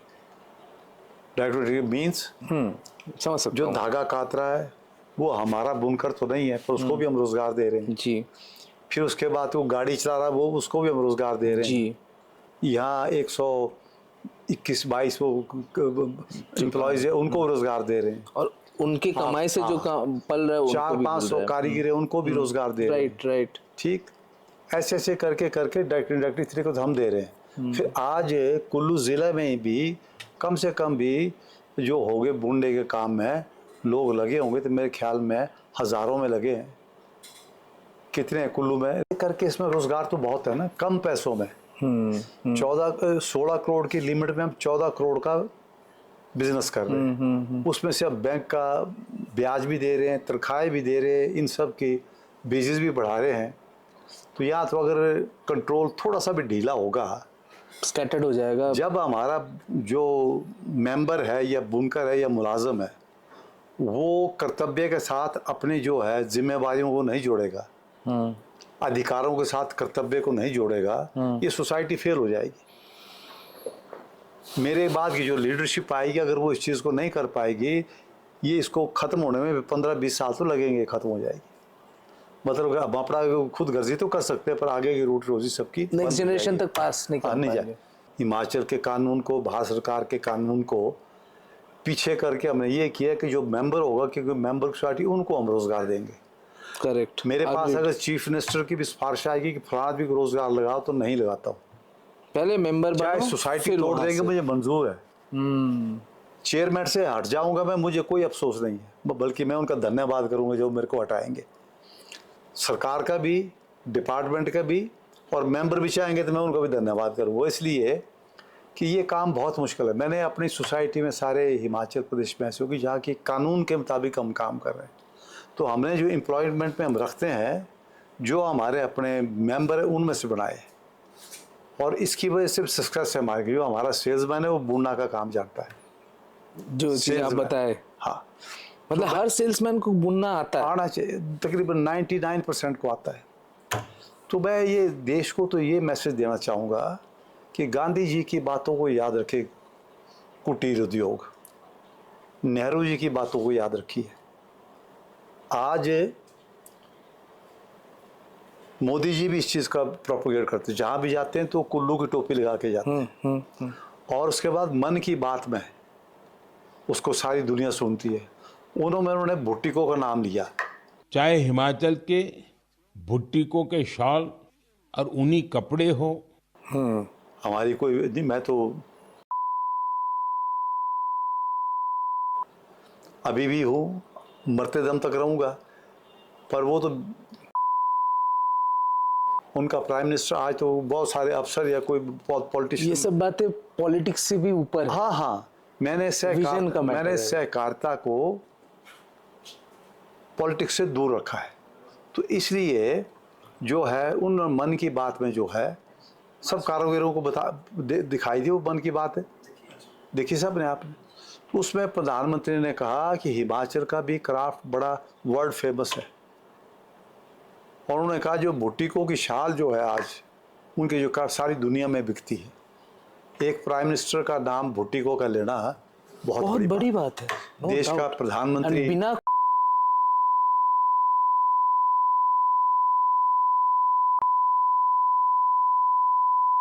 महाराष्ट्र के आज तो बहुत सारे जो चमचागिरी टाइप के हैं, इवन जो कांग्रेस के भी लीडर होंगे वो भी चाहते हैं कि सत्यप्रकाश डाउन हो। हालांकि मैं तो किसी का कुछ नहीं, उनको लगता है कि इनके रहने से शायद उनके वो मेरे सामने अस्तित्व में दिक्कत हो रही है। पिग्मीज, चाहे एमएलए बन गए वो छोटे ऐसे लगते, उनको लगता है हम तो इनके साथ बड़े छोड़ गए, ये रहे तो कल दिन को हटना जाए। मैंने उनका कोई नुकसान नहीं किया, इलेक्शन में उन लोगों की मदद की, सब कुछ किया, पर वो भी कोऑपरेटिव की जड़ें काटने में लगे। वो आज कोऑपरेटिव मूवमेंट हिमाचल में बहुत वीक कर दिया है। भुट्टी को अगर आज जिंदा है तो अपने दम पर है, कल दिन को गवर्नमेंट की दखलंदाजी होंगे, नौकरी भी मिनिस्टरों के लगेंगे, एमएलए के लगेंगे, सिफारिश चलते रहेगा, नॉट टैलेंट। जैसे आप लोगों के यहाँ होता है कि छोटा सा वर्कर भी होगा उसका लगेगा। नहीं, मैं तो ये बात बहुत अगेंस्ट में भी हूँ, ये बात। चाहे वो कम्युनिस्ट थे, चाहे कांग्रेस है, चाहे आज और बीजेपी इस कारण से स्किल्स, मतलब यंगर जनरेशन में से ना वो अपने ऊपर का जो भरोसा है वो टूट रहा है, कि उनको ये समझ में आ रहा है कि भैया हमने हमें जो है लॉबिंग यहाँ करना पर है। इसको भी एक थॉट को करके हमने ये रखा कि यहाँ पर इसी प्रकार से जो है नौकरी मिलेगी, सब कुछ होगा। ठाकुर बेदराम जी ने बुटीकों के लिए एक मिशन दिया, विजन दिया, और क्या उनका मिशन होगा उसके बारे में सब कुछ बताया, उसके लिए काम भी करके गए, इंफ्रास्ट्रक्चर भी तैयार किया। उसके बाद हमारी नई जनरेशन के ऊपर जिम्मेवारी ये थी कि हम इसको आगे ले जाएं। मुझे खुशी है कि आज हम लोग बुटीकों का कारोबार को अंतर्राष्ट्रीय स्तर तक ले जा सके हैं। शोरूम भी 5 से बढ़ कर के 35 हो गए थे, आज कोरोना के वजह से नुकसान हुआ, घट करके 30 रह गए हैं। पर उसके अलावा हमने ऑनलाइन सेल शुरू हुई हमारी, फिर उसके बाद हमारी वेबसाइट्स हैं, और उसके अलावा अमेज़ोन और दूसरे उसके थ्रू भी सेल कर रहे हैं, डायरेक्ट भी सेल कर रहे हैं, एग्जीबिशंस में भी जाते हैं, नेशनल लेवल पर भी और इंटरनेशनल लेवल पर भी, पेरिस, मिलानो, डिफरेंट कंट्री में, नॉर्वे वगैरह सब जगह हमारे हर साल हम कहीं ना कहीं जाते रहते हैं। तो इसके अलावा आज आप दुनिया में कहीं भी जाए, मैं तो एक बार लॉन्ग बैक, ये बात है 1999 की, जब मैं पेरिस एग्जीबिशन में गया तो मैं इस टोपी को लगा के जाता हूँ थ्रू आउट वर्ल्ड। तो दूर से आए कि हेलो हेलो कुल्लू मनाली, मैंने कहा सर सर ग्रेटफुल। तो हाँ, कहता है मैं जर्नलिस्ट जो जितने भी अराउंड द वर्ल्ड में काम करता हूँ और टीवी में काम करता हूँ, तो फ्रीलांसर भी हूँ। मुझे बड़ी खुशी हुई, आई एम हैप्पी कि आज बेशक टोपी को बनाने वाले हमारे यहाँ कुल्लू, जो टोपी आज का स्वरूप है, इससे पहले जो उसका था वो बनाया मिस्टर भारद्वाज को श्रेय जाता कुल्लू में। वो ब्राह्मण थे पर वो टोपियाँ बनाते थे। हमारी कुल्लू की टोपी थोड़ी डिफरेंट होती थी पहले, उसमें ये डिज़ाइन वगैरह नहीं, कुछ भी नहीं होता था, बल्कि हमारा सिंपल ऊन की बनती थी। भारद्वाज जी आए, उन्होंने जो है बुशहर की, जो स्टेट की, मैं जहाँ से हमने शॉल का डिज़ाइन उसको कॉपी किया। बुशहर की कैप में वो लगता है बहुत महंगा, क्या बोलते हैं उसको, वेलवेट लगती है, तो यहाँ उन्होंने शनील लगाया, वो सस्ता पड़ता था। तो कुल्लू में कुल्लू टोपी उस ढंग से मशहूर हुई। और बाद में यहाँ पंडित देवी प्रकाश जी आए, जो कि डेवलपमेंट ऑफिसर थे इसमें Himachal Pradesh handloom and handicraft corporation में। कुछ दिनों में वो इसके गवर्नमेंट ऑफ इंडिया में नेशनल हैंडलूम डेवलपमेंट कॉरपोरेशन में भी एज ए कंसल्टेंट रहे, एडवाइजर हिसाब से। हाँ, कंसल्टेंट रहे। तो उन्होंने जो कुल्लू टोपी में जो आज का जो डिज़ाइन है ये उनकी देन है। तो आज इस डिज़ाइन के साथ जो कुल्लू टोपी बिकती है, इसका वैल्यू एडिशन है इसमें। एक इसमें जो बूटी को सेल करती है, इसका जो कपड़ा है वो भी वूल का होता है। ये डिज़ाइन हमारे कारीगरों ने बुना हुआ है और हाथ से इसकी सिलाई करते हैं। तो टोपी के बीच में से भी कोई 50% जो है कारीगरों के बेजिस के रूप में जाता है या सिलाई के रूप में जाता है। तो इस किस्म से एक इस टोपी की वजह से भी हिमाचल की पहचान बाहर दुनिया में बनी है। और ये जो कुल्लू शॉल्स है, स्टोल्स है, अब रेडीमेड गारमेंट्स पर बुटीकों ने बहुत डाइवर्सिफाई किया अपने प्रोडक्ट्स पे। तो उसकी वजह से जो है और काफ़ी मतलब कि निश मार्केट हमारी सब जगह बनी है। तो उसकी वजह से जो है आज हमें खुशी है कि आज हम हिमाचल का प्राइड है। और जैसे मैंने कहा मन की बात में प्रधानमंत्री महोदय ने बात कही और उन्होंने कहा कि हिमाचल का क्राफ्ट जो दुनिया में फेमस है और उसमें से बुटीकों की शालें बहुत शॉल्स स्टोल्स वगैरह बड़े पॉपुलर हैं। तो आज बुटीकों ने जो डिफरेंट टाइप के जो डाइवर्सिफिकेशंस की हैं, खास करके रेडीमेड गारमेंट्स में, शॉल्स में, डिज़ाइन में, वीविंग में, हर एक चीज़ में हमने अपने कारीगरों की जो है उनकी जो कुशलता है उसको बहुत बढ़ाया है। अभी तक भी कारीगरों की कुशलता बढ़ाने के लिए बहुत ज़्यादा काम करने की ज़रूरत है। पर फिर भी हमारे जो R&D का उसके बाद कुछ जगह जैसे NCDC का पहले होता था वर्किंग कैपिटल देते, उसमें सब्सिडी भी वो देते थे, अब तो बंद हो गई। नहीं तो उनका 25% उसमें सब्सिडी भी होती है लोन अमाउंट के वर्किंग कैपिटल लोन में। अब तो नहीं है, पहले थी। तो हमने कोशिश की है कि सब जगह से। फिर उसके अलावा हम सिडबी से जो है हमने इसका जो प्रोजेक्ट किया जिससे कि कैसे हम क्या प्रोजेक्ट बोलते थे इसको, स्किल अपग्रेडेशन का। ओके। तो स्किल अपग्रेडेशन हमारे को नाबार्ड ने भी कई प्रोजेक्ट दिए हैं। बल्कि जो हमारी यहाँ लैब है जिसमें कि हम इसकी वूल की गुणवत्ता को देखते हैं, पश्मीना की गुणवत्ता को देखते हैं, बाकी भी जो रॉ मटेरियल्स को देखते हैं, क्या कोई कलर फेड तो नहीं होता है, उसकी जो है मिलिंग कैसी है या उसका वो बुर वगैरह तो नहीं निकलती है, जो वूल टॉप्स आ रहे हैं वो बढ़िया नहीं, उसकी भी जो इक्विपमेंट्स है, फाइन इक्विपमेंट्स है, वो भी हमें नाबार्ड ने फाइनेंस किया है। इसी तरह से बाकी भी मिनिस्ट्री ऑफ टेक्सटाइल ने, डेवलपमेंट कमिश्नर हैंडलूम ने हमारी बहुत हेल्प की है। एक टाइम पे डेवलपमेंट कमिश्नर हैंडीक्राफ्ट की तरफ से मदद हुई है। इसके अलावा भी स्टेट गवर्नमेंट ने भी पीछे कोई 2 साल पहले बुनने पर जो प्रोडक्ट्स थे उस पर जो था वो सब्सिडी दी थी। आजकल तो नहीं मिल रही है, पर वो भी मिलती थी, वो भी हमें मिली है। इसके अलावा और भी जो भी इंसेंटिव रिजर्व बैंक से, नाबार्ड से, मिनिस्ट्री ऑफ टेक्सटाइल से या मतलब कि स्टेट गवर्नमेंट से, मिनिस्ट्री ऑफ इंडस्ट्री से या MSME उसके भी कोई बेनिफिट से वो भी लेने की कोशिश करते हैं। फिर भी कई हमें दिक्कतें आ रही, वो भी हम आपको दूसरा जब आपका कभी इंटरव्यू आपको बताएंगे जिसका कि समाधान भारत सरकार कर सकती है। क्योंकि MSME में जब कोरोना काल के बीच में जो लोन था उस पर उनका ये था कि वो भारत सरकार उसमें मदद करेगी, पर हमें उसमें भी मदद नहीं, बेनिफिट नहीं मिली है, बिल्कुल भी नहीं मिला। कि छोटा ही टाइनी सब्जेक्ट है, वो करोड़ों रुपए की जो इंडस्ट्री उनको तो मिला, पर हमें उसका माइक्रो लेवल वाले को नहीं मिला। उसमें 2-3 दिक्कत आती थी। एक तो उनका जो स्लैब था वो 100 वर्कर्स का था, चाहे उसकी जो है वर्किंग कितने करोड़ तक, 100 करोड़ तक था, कितने 100 करोड़ होगा। तो उनके अगर जो 100 तक जो उनका वर्कर्स होगा वो उनको क्वालिफाई सब्सिडी मिल जाएगा। हमारे यहाँ बिजनेस सारा 14-15 करोड़ का है, पर हमारे यहाँ बुनकर चूँकि 600-700 थे, इसलिए हम 100 से ऊपर चले गए। कहाँ थे उसको उनसे दुगनी मदद मिल जाए, हमें कोई बेनिफिट नहीं मिला। मतलब जिसके पास ऑटोमेटाइज्ड प्रोसेस है, मशीन ज़्यादा है, उसको बेनिफिट मिला, जहाँ ह्यूमन इंटेंसिव है वहाँ नहीं मिल पाया। ये बहुत बड़ा बॉटलनेक। वैसे ही एक और दिक्कत आई हमें कि जैसे कोऑपरेटिव बैंक लोन देते हैं और ये भी गवर्नड होते हैं बाय नाबार्ड जी। तो जो MSE के बेनिफिट थे वो कोऑपरेटिव बैंक्स को उसका बेनिफिट नहीं दिया, ओनली नेशनलाइज्ड बैंक्स जैसे स्टेट बैंक ऑफ इंडिया है, पंजाब नेशनल बैंक है, यूको है, जितने 22 या जितने उनको मिला। जिन हम लोगों ने कांगड़ा बैंक से या सेंट्रल कोऑपरेटिव बैंक से लिया उनको इंटरेस्ट पर भी इंटरेस्ट देना पड़ा।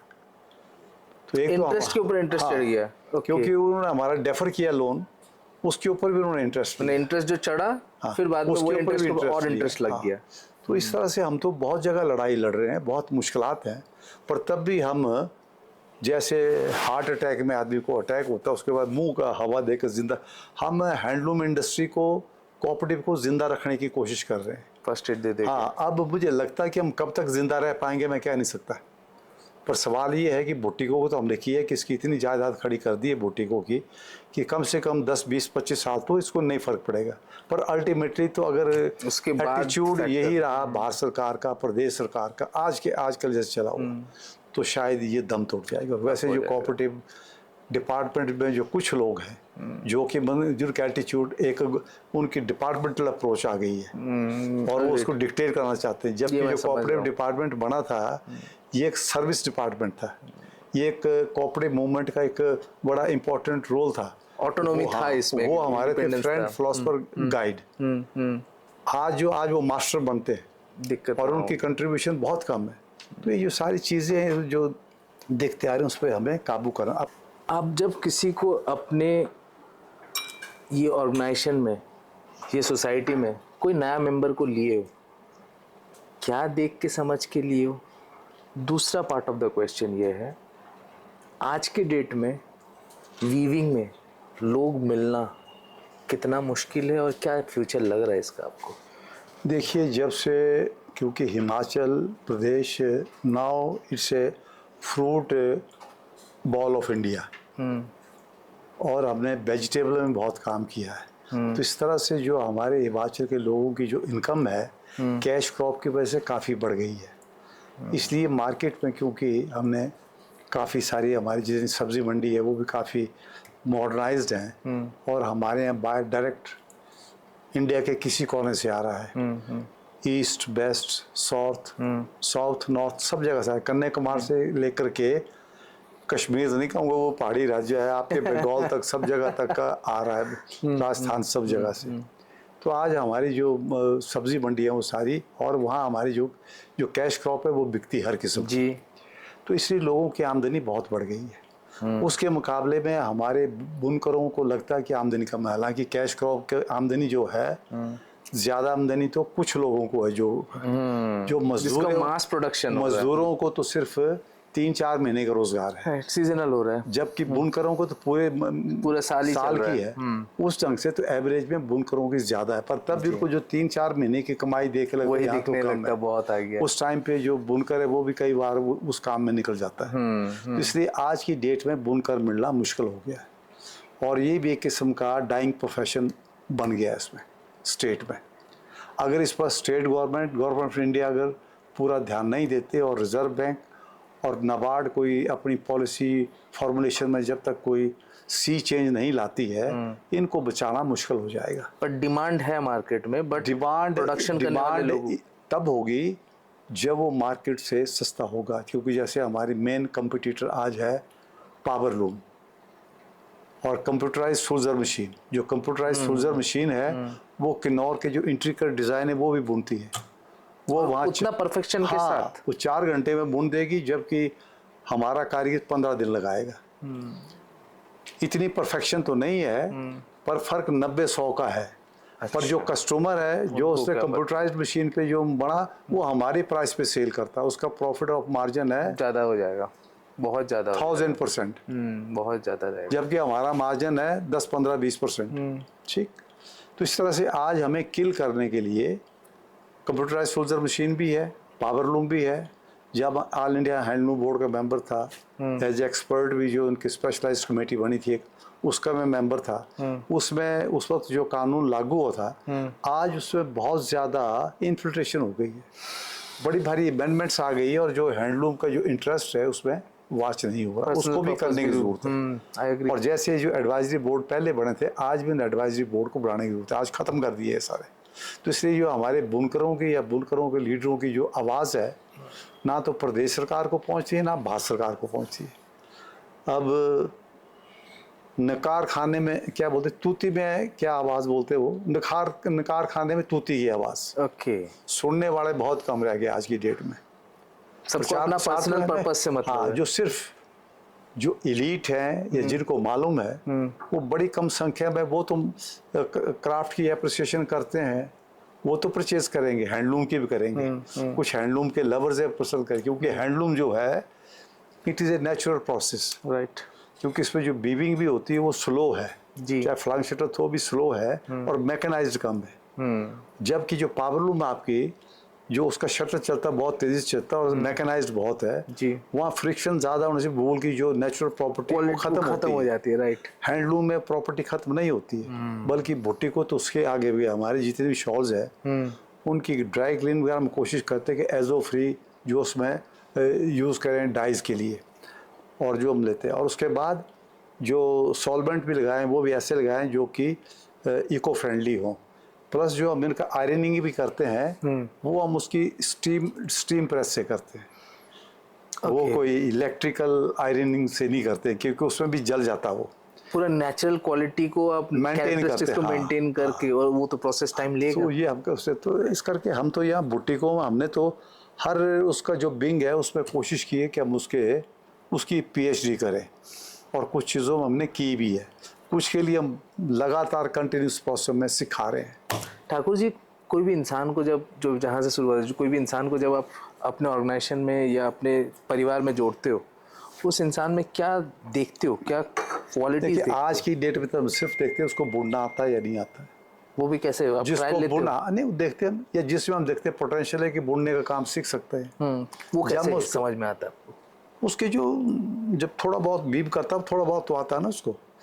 फ्रेश को करेंगे वो तो हम उनके ट्रेनिंग सेंटर लगाते हैं, अपने ओन फंड से भी करते हैं, वूल बोर्ड ऑफ इंडिया उनके फंड से भी करते हैं, बाकी कई बार जैसे नबार्ड किसी और का इनका भी कोई फंड्स होते हैं उससे भी करते हैं। और एक वीवर को जब आप एक सेल्समैन के पोजीशन में बैठाते हो, या एक सेल्समैन से किसी को जनरल मैनेजर के पोजीशन में, कुछ तो क्वालिटी मैटर करता है, क्या देखते हो आप? नहीं, अभी तक तो ऐसा कुछ नहीं है।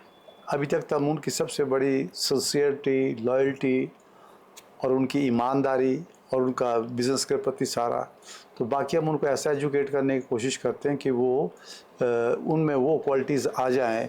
सेल्समैन को जैसे ट्रेनिंग पे हम सीनियर और सेल्समैन के पास रखेंगे। आपने एक शब्द बोला लॉयल्टी। हाँ, लॉयल्टी देखते हैं। लॉयल्टी मीन्स कोऑपरेटिव के प्रति जो नहीं होगा तो कोऑपरेटिव लॉ में उसको हम निकाल भी सकते हैं मेंबर को भी। एक इंसान लॉयल है कि नहीं है वो कैसे समझ पाते हो आप? नहीं, वो लगातार या बुनने का काम कर रहे हैं, हम उसको जज नहीं करते नौकरी लगाते वक्त। जब बुनने का काम सीख रहा है तो उसी टाइम पे उसको देखते हैं ईमानदार है या नहीं है, कैसा है। जब लगाएंगे हमारा मेरिट कम सीनियरिटी है, हम उस बुनकर को रोज़गार देंगे जो कि जिसमें क्वालिटीज़ भी हो और वो बुनने का काम भी कर रहे हैं टेक्निकली। अभी तक तो मैंने सीनियरिटी का रखा था, अब इसमें हमेशा नोट करो, अब बुनकरों का भी ऐसा होगा नौकरी में उसको लगाएंगे जिसमें मेरिट कम सीनियरिटी हो तो सारे गुण भी हो। तो अब ये जो है आगे को जो हम ये करते हैं तो उस प्रोसेस से जो हमारा प्रोसेस है वो बड़ा बारीक प्रोसेस है, जिसको हमने मान लो आजकल के जो एजुकेटेड लोग हैं उनको आगे फिलिप भी दिया, इनको एजुकेशन भी हमने सोसाइटी कर, वहाँ एक्सपीरियंस हमारा बहुत अभी तक का खराब रहा है। आप खराब रहा है एजुकेशन को जो हमारे फैक्ट्री से सीख के आते हैं बुनकर, चाहे वो कम पढ़े भी हैं, वो अगर एग्जीक्यूटिव पोस्ट में भी आते हैं, they are better than those highly educated. मैं जो समझ पा रहा हूँ, एक्सपीरियंस मैटर्स मोर देन खाली डिग्री या certificate. Exactly. Second is loyalty and then is your dedication, ईमानदारी, डेडिकेशन, ऑनेस्टी। हाँ, तो बुटीकों को कैसे हम आगे ले जाए, ये स्पिरिट अब इनकलकेट करने की कोशिश करते हैं कि रिसर्च एंड डेवलपमेंट हर चीज़ में, जैसे फाइनेंस हो कम से कम पे उसमें मिले, ट्रांसपोर्टेशन है कैसे हमारी शाल में सिलवटें ना पड़े, कोई और खराबी ना हो, उसकी पैकिंग कैसी हो, कुछ और क्या हो। अब तो खैर नई जनरेशन में वो बातें ख़त्म हो रही है, मैंने तो इनको सारी चीज़ें की थी कैसे पैकिंग करनी, कैसे क्या होगा। अब जहाँ तक इनको मैंने कई जगह पहुँचाया था उससे भी डाउन जा रहे हैं। ठाकुर जी, मुझे ये आपका क्या फुल लाइफ का एक्सपीरियंस से क्या संदेश देना चाहोगे? वो मैं संदेश ये देना चाहता हूँ कि जिसने जो भी काम करना है ईमानदारी से करे, मेहनत से करे और अनुशासित ढंग से करें और एक मिशन की तरह काम करें, अपनी रोटी रोज़ी भी अच्छी कमाएं, उनकी तनख्वाहें भी अच्छी होनी चाहिए, पर उसके साथ साथ वो सोसाइटी को, समाज को क्या कंट्रीब्यूट कर रहे हैं वो भी उनको ध्यान में रखना चाहिए। एकदम सही। ठाकुर जी, हमारे साथ वार्तालाप करने के लिए धन्यवाद। इतना सारा इंसाइट्स आपने दिया, अपने लाइफ का इतना सारा एक्सपीरियंस हमारे सबके साथ दिए। और सबसे बड़ी बात ये है, जो भी स्टूडेंट्स, यंगर जनरेशन जो भी ये सुन पा रहे हैं, एक इंसान जिन्होंने अपना लाइफ को एक मिशन के जैसे जिया है, जिन्होंने अपने परिवार में अपने पिताजी से जो सीख पाया बहुत बचपन, बहुत कम उम्र में, उसको एक पर्पस दिया है और वो पर्पस को जीते रहे हैं, लाइफ को उस एंगल में जीते रहे हैं। और एक सोसाइटी क्या चीज़ होता है, सोसाइटी में कंट्रीब्यूशन क्या चीज़ होता है, वो सीख दिया है। तो ये सब जो सीख हम सबको मिल पाया, ये सीख को अगर हम अपने लाइफ में इनकलकेट कर पाए तो इससे बड़ी बात हो नहीं सकती। लाइफ को जीना भी एक कला होता है, और वो भी खुश रह के अपने वो स्किल को पहचान के एक डायरेक्शन देना, ये हमें ये जो कॉमन सेंस होना चाहिए वो शायद से कभी कभी कॉमन नहीं हो पाती है, बट इस चीज़ के साथ कनेक्ट होना बहुत ज़रूरी है, क्योंकि तभी लाइफ पर्पसफुल लगेगा, तभी आप किसी के साथ कंपेयर नहीं करोगे, खुद के साथ खुद ही काम करना स्टार्ट करोगे। सो हमारे सबके साथ जुड़ने के लिए, डॉक्टर सिन्हा अनप्लग्ड में एक साथ बने रहने के लिए धन्यवाद।